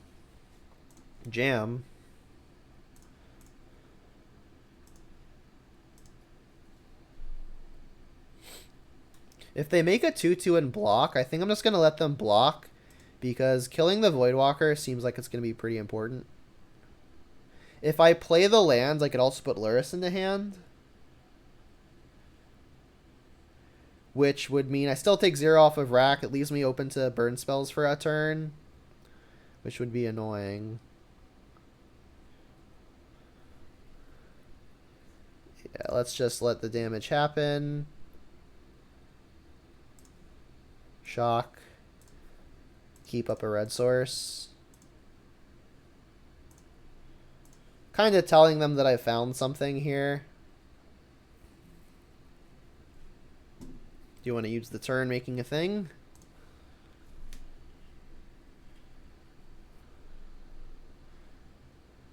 Kind of hope they do. Because if they're not killing my stuff, that means I get to kill their Voidwalker, play Lurrus, play a Channeler.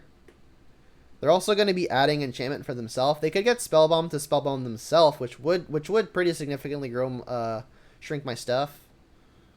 That is what they do, it looks like.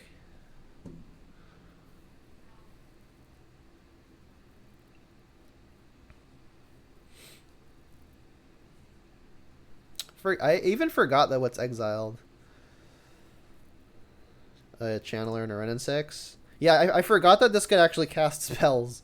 So hopefully they don't cast a Ren and 6 here. They're just targeting me.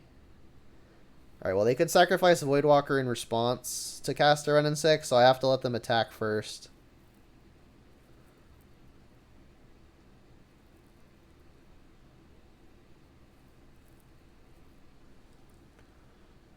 Maybe the Voidwalker means that they're no longer on a Smallpox plan.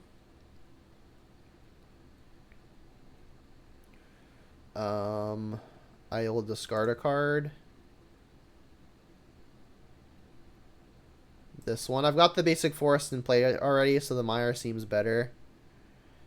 They've got lands in their yard already as well, so I don't think I need to Unholy Heat in response. And again, I want them to attack first, so they can't, like, just cast a Ren and 6. Alright, they're just not. Alright, well, now since we're at the end step, this thing can't block anyway. Right? Yeah, I get to just hold it. That thing can't block. Take 0.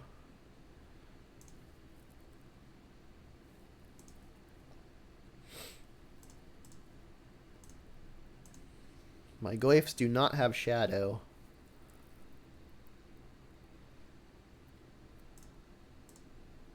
I'll kill this in response, so that way my Tarmowaif goes to the graveyard. And I can recast it with Lurrus on a following turn.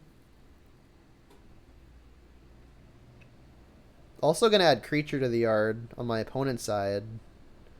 They're going to get hit for 6. Here's a Lurrus. I'll keep the lands in hand for rack reasons. Next turn I get to recast a Glyph if they don't kill my Lurrus. Oh god. That was bad for me. Keep the lands in hand for rack reasons. Alright, now I need a threat.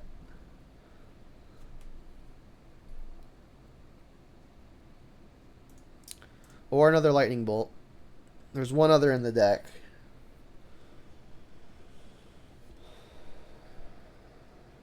Also, Ragavan would work, right? Because we could just dash it and kill them.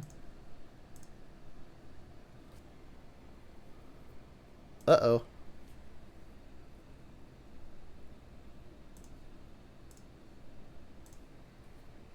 Should have discarded the Verdant, because again, we've got Forest in play, but that hardly matters at this point.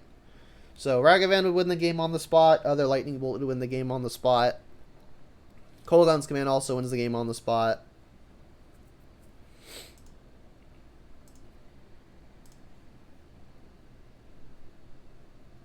Boom.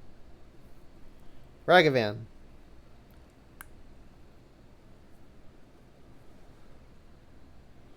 They're 0 carded. They had Leyline in play, or Leyline in their deck. Alright, so a few draws would just win on the spot. That is not one of them. Oop, there's that stupid mosquito. Damn it. What is this? Ratchet Bomb.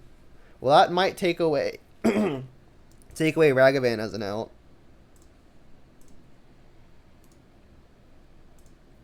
We still have a few outs. Ragavan still does it right now.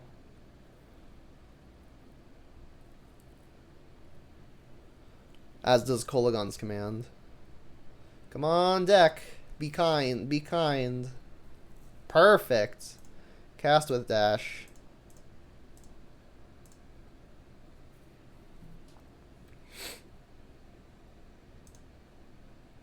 Attack face. Yeah, you can put a counter on your Ratchet Bomb, sure. Go to attack step. Attack the opponent. Put shit at 3, make a treasure, get a thing.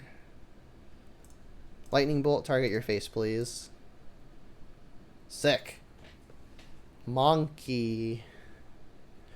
3-0 with Jund Saga. Opponent said play faster. It worked though, right? Just a sprinkle of salt.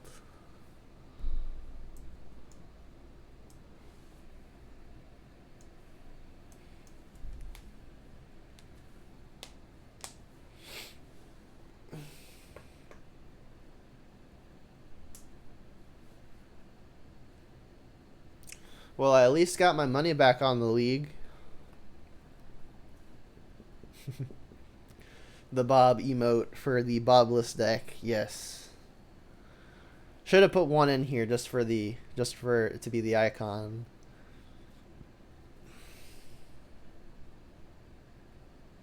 Is this the best Jund version at the moment? I think it has the potential to be. I don't honestly know. I would guess yes. Just based off of the cards in the deck. I haven't seen it played enough or have played it enough to really know for certain, but I mean, on paper, I would say yes. Urza Saga is just very powerful, as is Lurrus. Put the two together, can only be at least a little bit good, right? The essence of Bob. Yeah, I'm Bob. I'm Bob, right? See? Right there. Boop. Dark Confidant, right there.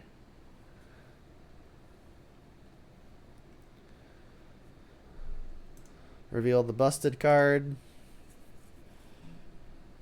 This sounds great. We've got discard on 1 into either a N6 or a Goyf on 2. I'm for it.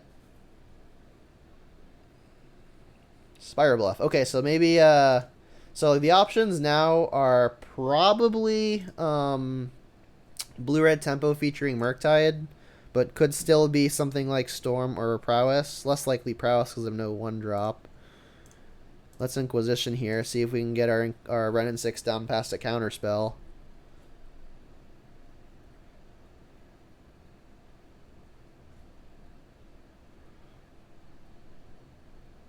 Alright, well. So this is the Living End version. We've got our Spell Bomb, funnily enough.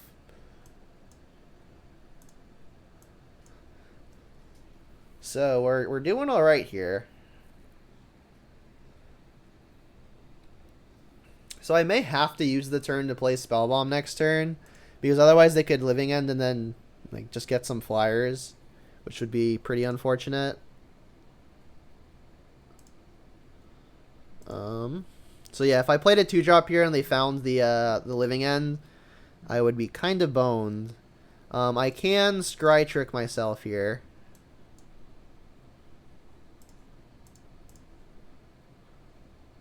We've got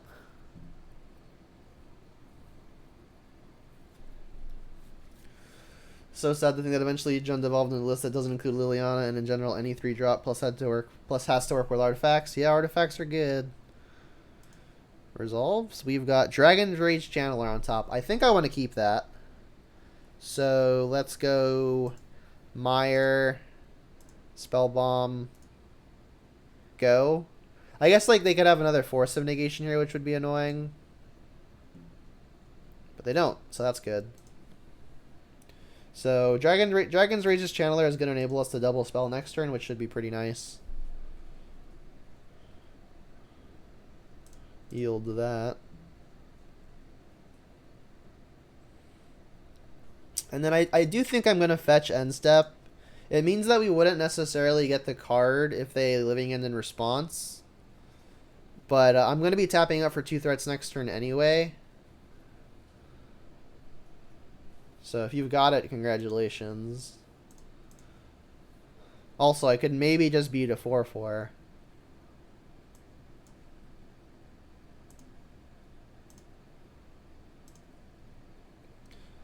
Ooh, Monkey. That's probably just better. I don't really have a whole lot of spells to suit the Channeler up pretty quickly, but I am actually only 1 short. And I might just hit it with a Ren and 6. I could also just go 1-drop, 1-drop, and then hold up a Spellbomb activation, and that does seem good.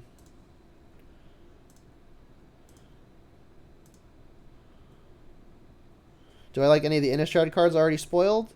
I haven't seen a lot of them, but I do like the whole night and day thing. I like how that's kind of an addendum on how the old werewolves worked. I like this version better because like from a flavor perspective, it works a lot better because it would be weird to have a werewolf in play and then a human werewolf that isn't actually just a plain werewolf in play because like it doesn't kind of make sense. It's like how would one be one while not the other being the one, while not the other being a similar. In a similar form, so I like how it seems to work better in that way.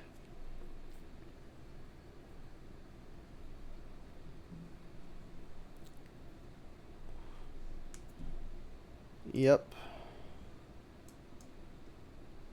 Waker of Waves, revealing a Misty or binning a Misty. My bad. Think the black werewolf is not bad. Neither the mono red one. I haven't seen the black one. 4 Fairy seems interesting. Likely won't see play in Modern. Not sure if anything else will see play in Jund. Yeah, I think 4 Fairy is pretty bad. That's the one where it's like it like pluses to like artifact, land, creature, like all the ones you've selected that are yours untap them, all the ones that your opponents are tap them, and then like the -2 is like an impulse or something, right? All right, so they just have a 4/4 now. Is it worth it to pop Spellbomb here?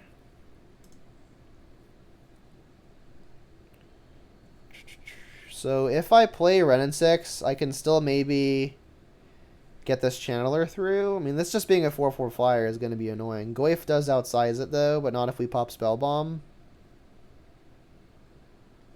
Yeah, I need action. The cards in my hand are just not going to beat a flyer at this point while they continue to hold up interaction of their own. I think I'm going to go for something more substantial. And honestly, double Goyf might just be the way to go. But then they could Living In just as a board wipe, which would be annoying. To get basic forest here. Lots of green spells in hand.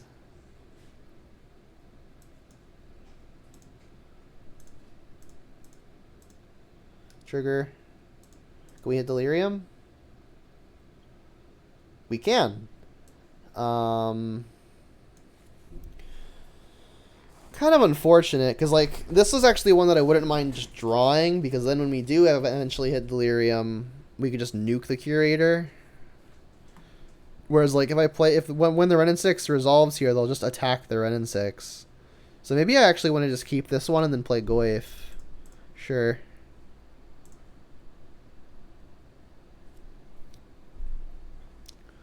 Buy back a thing. Play this, say go.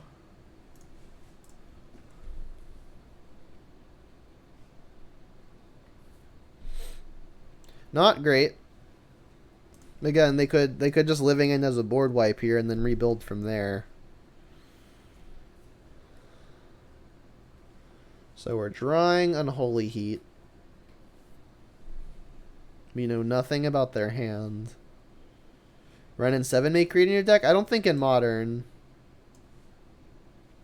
5 mana is a lot for anything in Modern. Like if you're spending 5 mana on something in Modern, it better win the game on its own.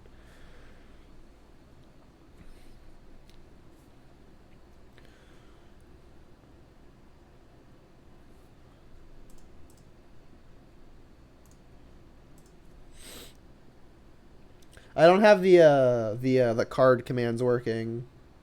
Also, I don't know that it would work anyway for that because the card just doesn't exist yet, right? They bottomed with the scry.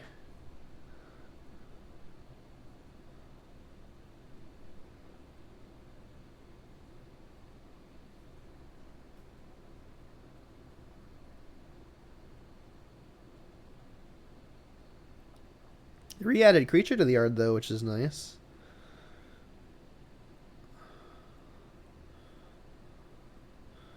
So yeah, they maybe just be working towards living into the board wipe, which is definitely nerve-wracking. We've got a lot of good sideboard cards, though. Should be exciting. They topped with the scry off of discarding Waker to Curator.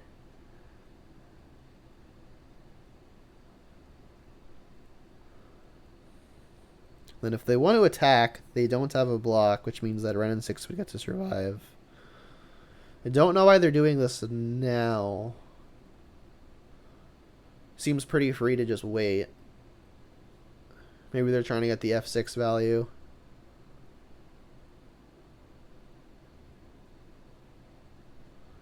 They bottomed with that Surveil. Or I guess it was just a scry. Binning Forest. Okay.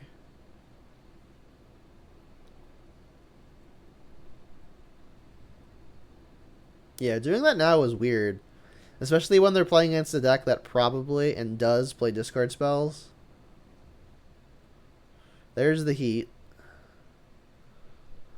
So it's still just a shock at the moment. We have sorcery, artifact, land. I guess I can attack with Ragavan and Tarmogoyf. If they block the Ragavan with the Curator, I could then Unholy Heat it. But then I'm pretty soft to a Living End play. I guess I would get back Ragavan, but that does nothing versus a 2 Wakers, an Architect, and a Street Wraith. And also the Curator that I'd be killing.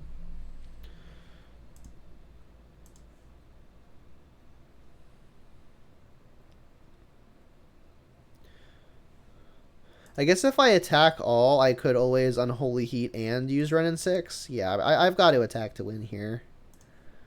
Kind of just have to.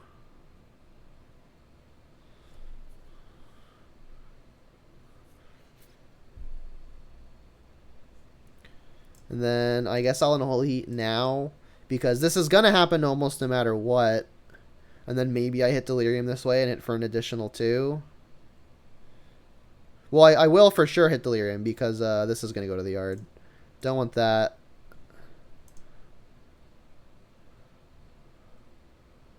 Hit you for 8-ish. You always fear the graveyard hate? Yeah, fair enough. Don't really see a use to not going face with this. And I could play the Goyf, but it's just going to get swept away by the Living End, so let's not. Although I probably can't beat it anyway. We know they scried at least 1 to the top, so I'm gonna guess we're dead here. Like, almost for sure.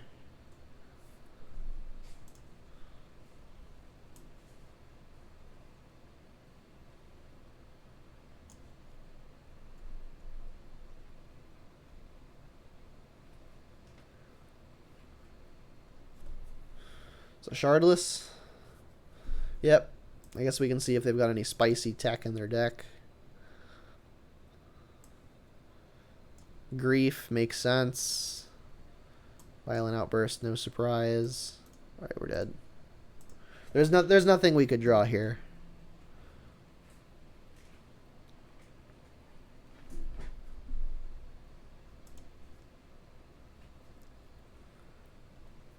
Okie dokie. So Void Mirror seems excellent.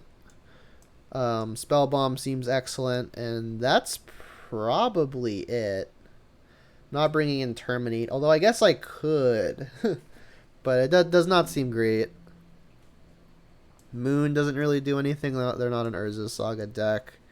They don't really play enough artifacts for this to be relevant. Yeah, I think it's just these three. Renin 6 doesn't seem super relevant. I need to keep all of my creatures to get into play early. Map doesn't really seem relevant. This is not going to be a matchup where I'm looking to grind. And then Heat is not great either. So, I mean, Map might just be better than Heat, to be honest. Just a way to search for a Saga. Sure.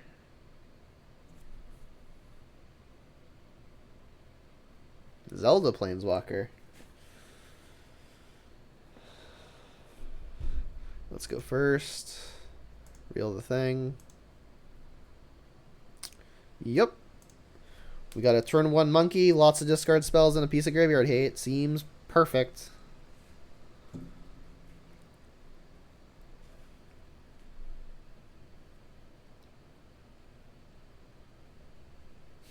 If it goes by OG Pokemon rules, Charizard won't have flying. Seems legit.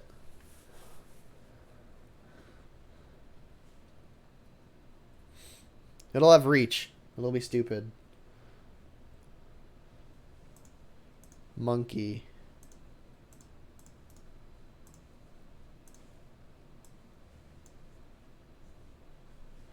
Monkey feels like a pretty big game on turn 1.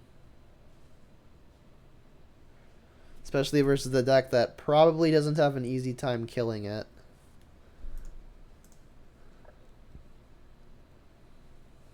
I guess they have like Fire Ice, but we'll at least get to connect once. I guess Rough Tumble could also be a thing. Just cycle immediately.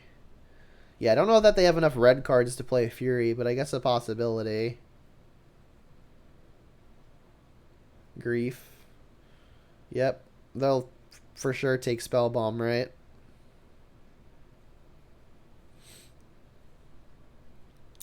So what I might actually do next turn, instead of using a discard spell, is just put Lurrus in the hand.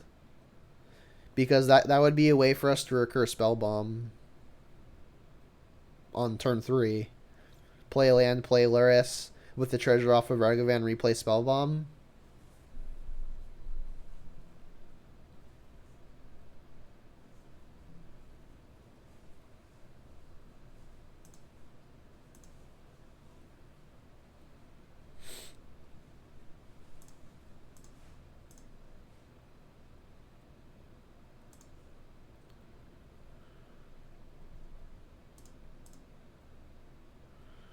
Hit a living end. That's not a living end.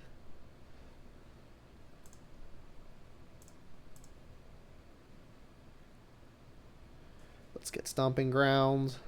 We do have 2 black spells, though, so maybe Overgrown Tomb is just better.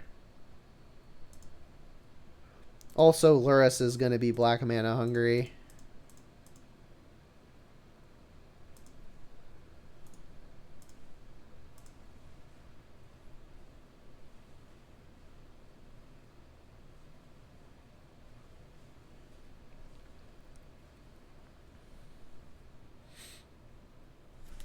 So yeah, next turn I'm probably just going to try to replay a Spell Bomb. We can get it into play before they even have access to their 3rd mana.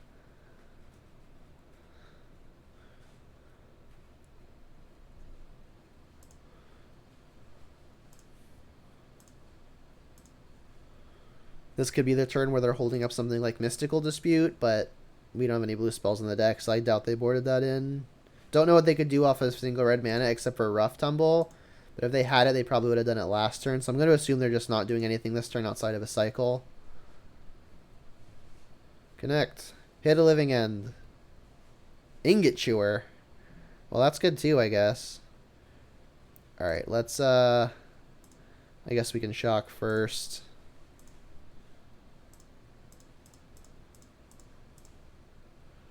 Cast a Lurrus. Turn 3.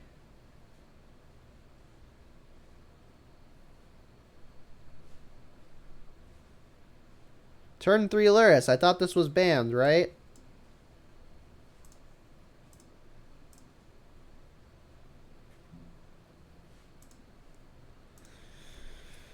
This is the whole reason why they made us pay 3 to put companions in the hand. So you couldn't do this.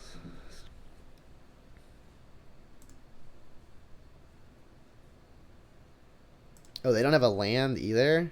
Rough. What do you have? Scoop?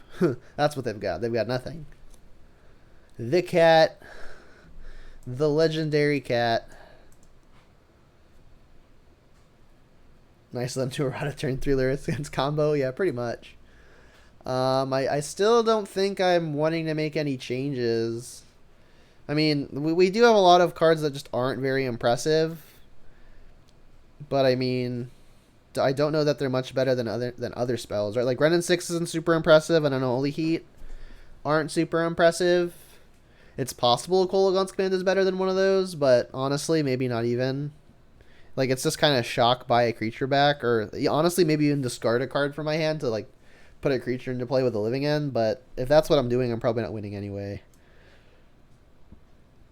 I could maybe Ancient Grudge to kill some stuff, but they just don't have artifacts. Like, some of their creatures are artifacts, but again, if I'm killing their artifact creatures, I'm probably not winning anyway. I think I'm just going to resubmit.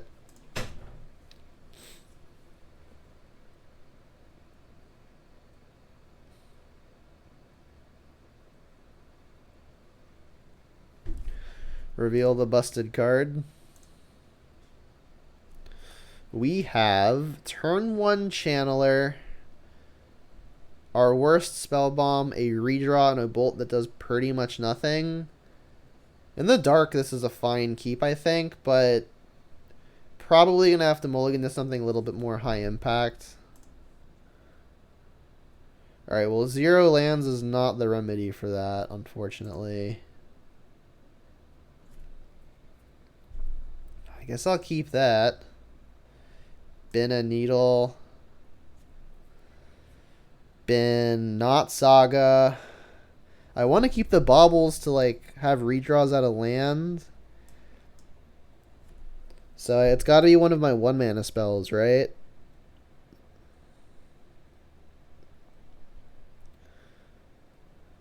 The opponent did mulligan as well. Oh no, they didn't. I think when I'm so low on cards, it may just be the case that I have to stay as ahead as possible by just binning an Inquisition. Could be wrong. Run afoul for Murktide? They don't play Murktide, do they? I know like some Rhino lists play 1 just as another threat that they can't cascade into. Red Source would be pretty big here. Red Source and we're live. Damn it. That is not a red source. This Saga doesn't even cast any of our spells. But I mean, I guess it gets to spell bomb sooner rather than later, so I'll still play it. Upkeep, set a stop. Yeah, not having mulliganing to 5 and not having a colored source is pretty gnarly.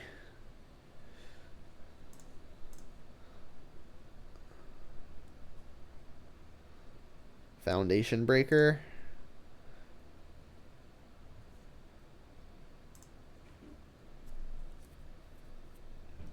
Shuffler is broken. Think we need to return for a refund? Well, we're already 3-0, so we got our refund.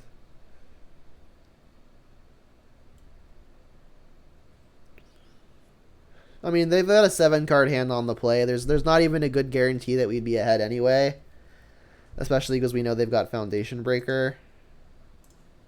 And whatever this card is. Striped Riverwinder. That doesn't do much. Alright, we've got 3 looks at a land. Ideally a red one. That's a land. Jeez. Well, that doesn't even cast Renin 6. This was the worst possible land to find. Oh yeah. I guess Urza Saga would have been bad too. I guess Urza Saga would have been the actual worst. This at least can like pop a spell bomb and draw a card.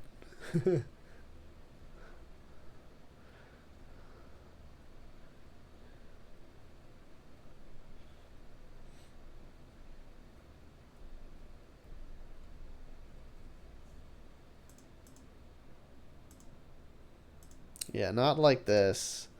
Not looking like we've got an option. That's a red source.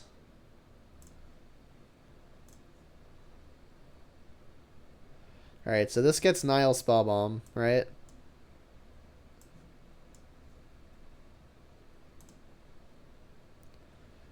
We've got a red source now. Say yes. If I dash this in, I can use the treasure to then cast a channeler. Alternatively, I could just play the Ragavan and I'll have to sink mana into it every single turn. That seems a little bit better.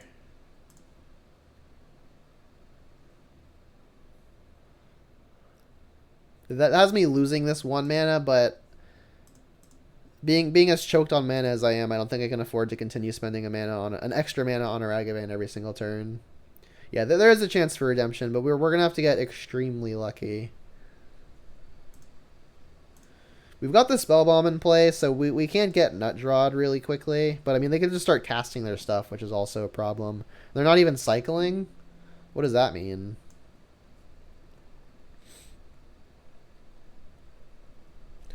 So I mean, next turn if we connect, I can play Renin 6 off of the treasure, buy back Urza Saga, keep up a Spellbomb activation off of Swamp. So I mean, we've got some play. Just gonna start casting stuff though. Yeah. So this will target my Spellbomb. I have to sacrifice it in response. Yeah, not cycling makes sense. Because they get to keep their creatures around for after the Spellbomb. And then just having a 2/2 means they get to block my 2-power. My 2-power creature. Jeez. Still no green, huh? Alright, well. Approximately 0% chance they let this connect.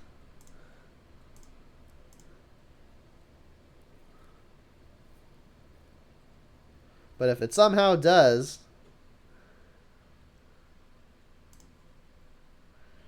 Trade...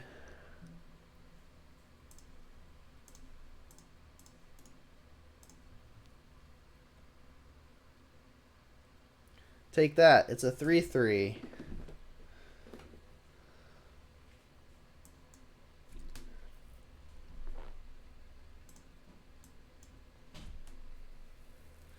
Yeah, hindsight, I would have kept the 7-card hand, but I mean, there's just no way. I think that's supposed to be a mulligan. Because like I said, it was just a channeler and redraws. Like, we could maybe hope to get lucky. Yeah, this looks like a lot. This looks a lot like they're going for a living end this turn. They'll just take the Renin 6 so the living end doesn't give me a Tarmogoyf back.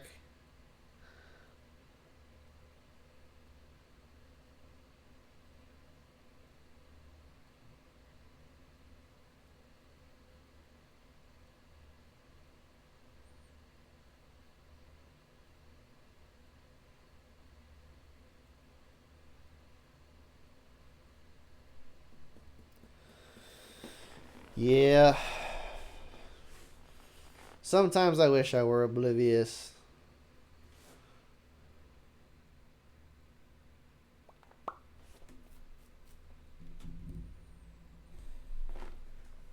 Cycle.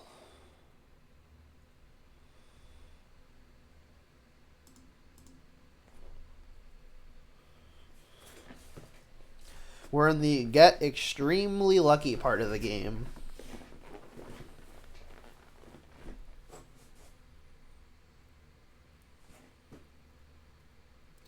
What we're going to do is we're going to hope for Nile Spellbomb into fetch land. Is that a bit too hopeful?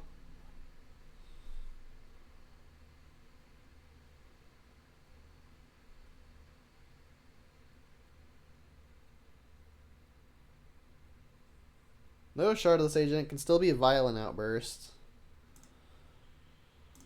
Well, we drew something we could at least play.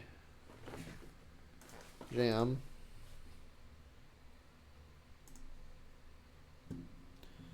I can I can't beat a Violent Outburst at this point, so I'm gonna pedal to the metal and then just scoop it up when they've got it.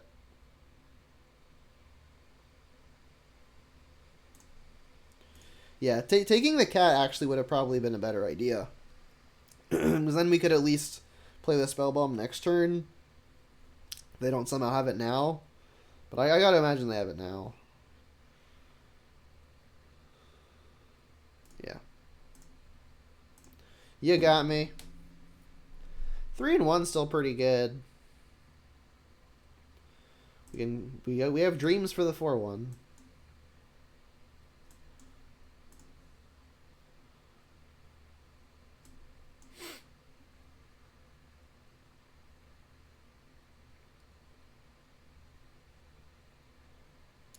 Pretty unfortunate series of mulligans, though, for sure.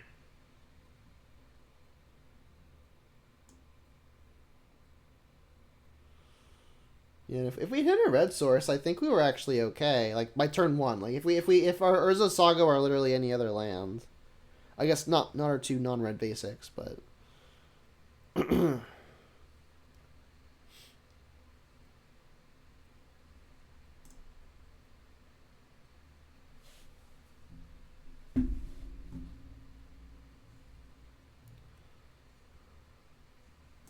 reveal the busted card.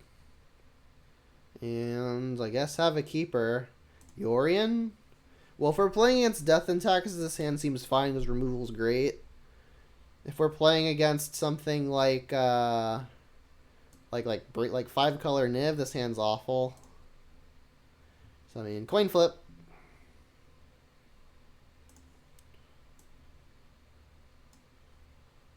Alright, that's looking more like 5-color Niv.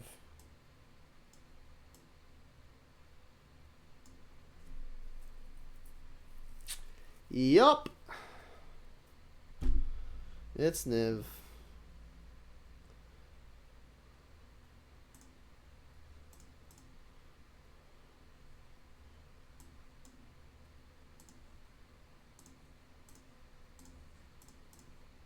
Or probably at least.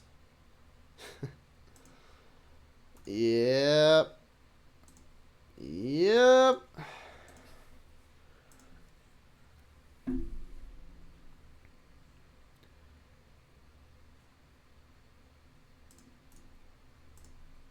This could just be put Yori in the hand.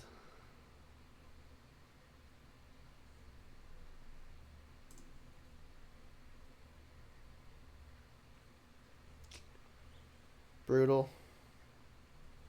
I guess I'll get the Saga going. It's kind of pressure. Get this going. They don't play Inquisitions or Thoughtseizes. Let me just get access to whatever they have. Just another land.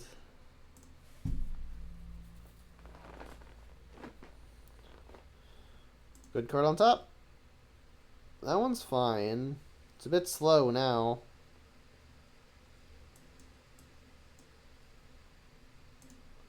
So next turn they get to cast Bring to Light for 5. Seems bad for me.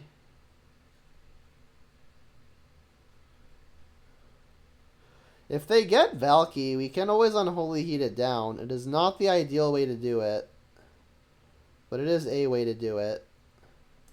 Oh, I could have Ghost Quartered the Forest, but honestly, I think this is probably better anyway.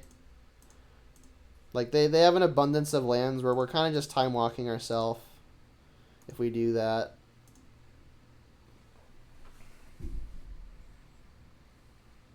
So yeah, if they bring Delight for Valky, we can at least heat it. And then maybe be live if the top of their deck is soft.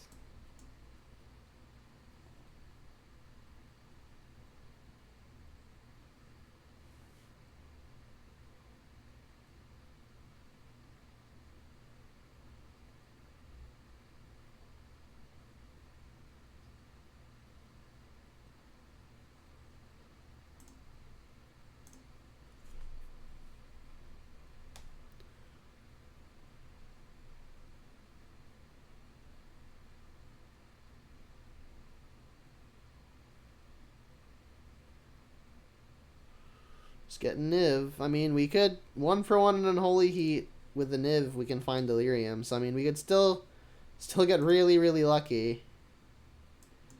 We can't take that. Can't take that, or that, or that, or that. I mean, this looks pretty bad for me. Let's save the world some time. I'm not beating that. I guess they'd only take Lightning Helix or the General, but still not beating it. Alright, Niv.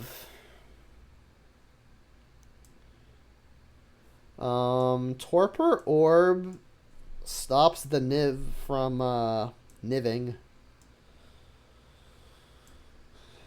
Run Afoul is an answer to the actual to the Niv Mizzet itself, but that's about it.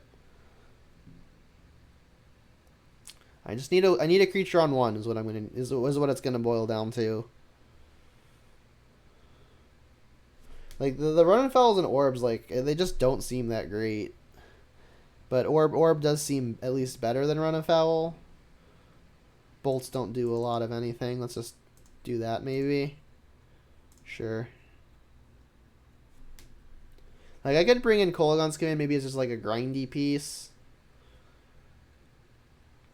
But I'm not trying to grind out the Niv deck. That seems like a game that I'm losing. I think I need to get out. I need to get out ahead of them by having like a turn 1 Ragavan or Channeler. Maybe even a Goyf to follow. This is not going to do it. This might do it. Keep bottom Forest.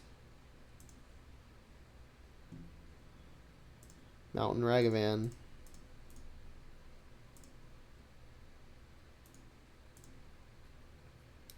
So now if they go like Utopia Sprawl in 1, I will Ghost Quarter because I'll have Ragavan in play to continue gaining advantage. If they've got like a Prismatic Ending though, I get screwed. Damn.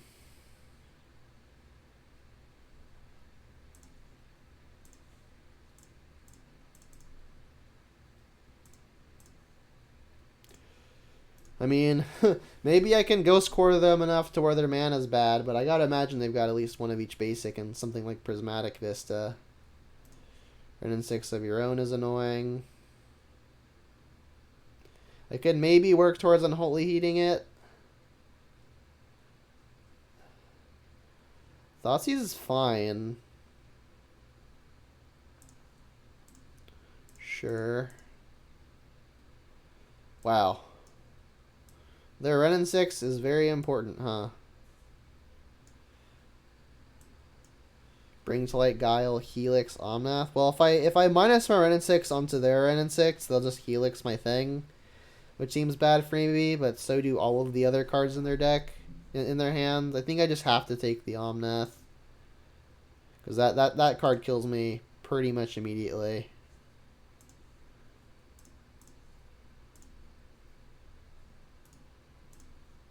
And then I guess hope to achieve Delirium by the time this Renin 6 tries to pop.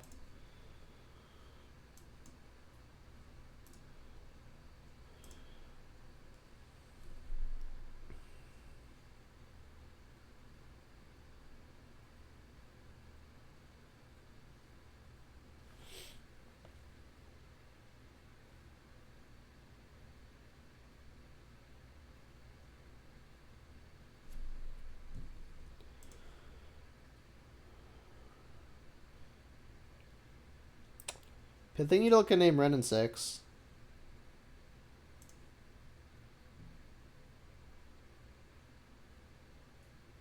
Maybe I Ghost Quarter them first, so they get a land not knowing they won't have access to Renin 6. Which land is more important? I guess this is their white source, and they've got lots of white spells in hand. So yeah, maybe I just Ghost Quarter them, buy it back, Needle. I mean, this shuts off our own as well, but I feel like their Renin 6 is much more important than ours.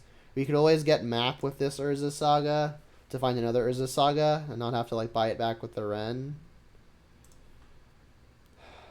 It's not great. I mean, we could put Lurrus in hand too, but that does actual nothing.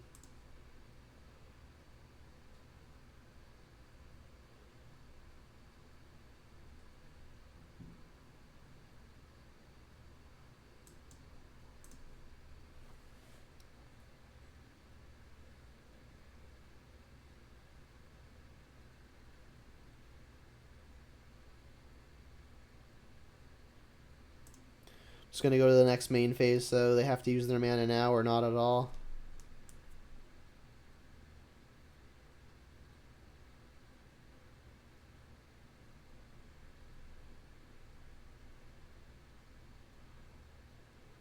You're going to guile me to take away Ghost Quarter? That's fine. Make a 1/1. Sure. I mean, now that I'm not buying back the 1/1, I guess I can just minus the Ren and 6 to kill the Spirit.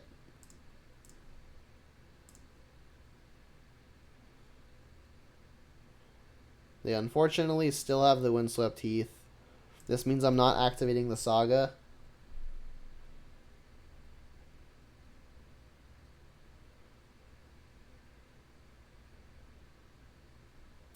This is not good. Like, I'm turning off my own Ren and 6 as well, which I'm aware of. But their Ren and 6 is still being better than mine. There isn't a good there isn't a good other thing to name.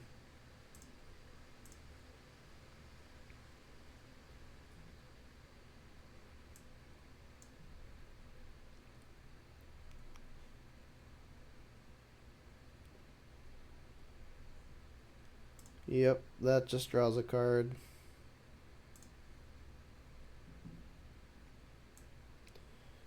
So yeah, I think what I'm gonna do is probably just make a creature here with the Saga, and then get a map to find another Saga. I guess we'll see what we draw. Just a Blood Crypt, yeah.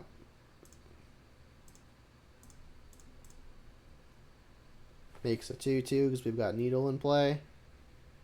Guile's actually gone.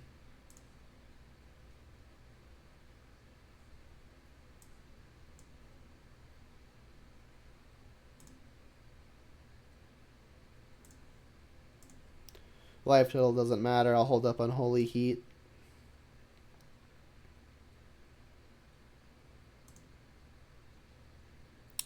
But yep, they're going to get to bring Delight for max value. Which I got to imagine puts us dead. If they Valky, though, and they like minus on something, we can only Unholy Heat to finish it, right? Well, how much loyalty does Valky have after a minus? I don't actually remember. Never mind. GG. Alright, so we started off 3-0, and all those matches were fairly competitive. But we ended up having, I think, 2 probably not super great matchups combined with pretty bad hands that I did mulligan aggressively for, and it just didn't end up working out. So I guess first impressions of the overall deck, as this is my first time playing it. Urza Saga did feel quite good. I think it's healthier to probably just play with this with the idea in mind that it is not a land, it's a spell. That said, it does use a land drop, so there's still drawback to it. But there were definitely a couple of games where Urza Saga helped push us ahead. I don't think there were any games where it like devotedly won us the game on its own, but it did definitely feel powerful and pretty smooth.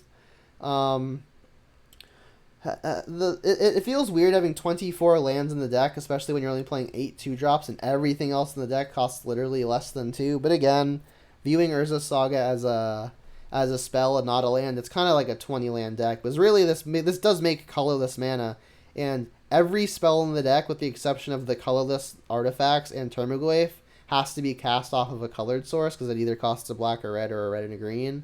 So again, probably best to just view this as a spell with the drawback being it takes your land drop. But the drawback I think is pretty outweighed by the fact that it can just kind of propel you into a winning position on its own. The discard did not feel good this league, but I mean we just didn't really play against a whole lot of combo matchups. I think we only played against 2 combo matchups, being Hammer Time and that one the matchup that we played 4th, which was the Living End deck, but we just didn't see those pieces in those games. So I mean, the discard seems like it's probably fine, but it didn't look impressive this match. The one mana red creatures continue to be the reason why this archetype can exist. Being able to put really early pressure down in the form of must answer threats seems pretty powerful, especially when you can kind of play the Delver strategy of play the thing on 1 and then be able to defend it / disrupt while you're on the front foot. seems pretty powerful, especially versus combo variants where you want to have early pressure, but you also don't want to just die to the combo, so you want to try to defend yourself with what you have in hand. So these 1 mana creatures just seem absolutely excellent, and they're single-handedly, I think, the reason why this deck is allowed to exist. The Glyphs were good just as the third best creature that I guess I'm able to play in the color set, and then Wrenn and 6 obviously just being an ultra powerful thing that still complies with the Lurrus companioning rules. The sideboard was pretty much copied and pasted from a list that I saw online. So this was playing lots of Run and Foul, so I was just kind of doing the same. We didn't see any matchups where they were particularly relevant, so I guess if we're in a more competitive setting where we're explicitly expecting a whole lot of Murktide, it would make sense to play them. But maybe in a more casual league setting like this, it makes a lot less sense. Terminate, although Terminate I could definitely see keeping in because it's got a lot more overlap than Run and Foul would, and that they're both very good versus Murktide Regent, but Terminate has a lot more utility elsewhere. The Alpine Moons and Turbo Orbs make a lot of sense, as do the Void Mirrors. I guess in this deck it makes sense that Chalice would be kind of great, but I actually was renting 1,000 tickets worth of stuff already, so I was over my ticket limit. And I think the chalices are like another 40 tickets each, so kind of ridiculous. But just didn't really have room for them, and Void Mirror does something similar. So, I mean, the Void Mirror team finally brought them in once, and we just didn't really see them. The Grudge was excellent. Lots of artifact decks out there right now, and this was good versus all of those. The Explosive was good, and the Kolaghan's command was absolutely phenomenal. So, maybe I go up on Kolaghan's commands in the future and down on Run of Fouls. But, I mean, overall, the list feels really, really tight. Again, the first 3 matches that I played felt very, very competitive throughout the entire game, and I think the last 2 matchups we just got slightly down on the worst side of variance. Not to say there isn't anything I could have done better. Perhaps maybe I should not have mulliganed super aggressively in that game where I mulliganed to a 5-card hand containing only a single copy of Urza Saga and a bunch of red cards. But I mean, it is what it is. I think that mulligan decision was correct, for example, but it really, really hard to tell without a really complex computer that just doesn't exist. So until then, I'll do the best guesswork that I can. So that's going to be it for this recording. If you're watching it on YouTube, thanks for staying until this point. I really appreciate your support. If you aren't already subscribed to the YouTube channel, definitely please do. It's a great free way to support this content, and it lets me know what you guys like to keep coming. So if you're watching on YouTube, thanks again, and until next time, Jundam out. See you next time.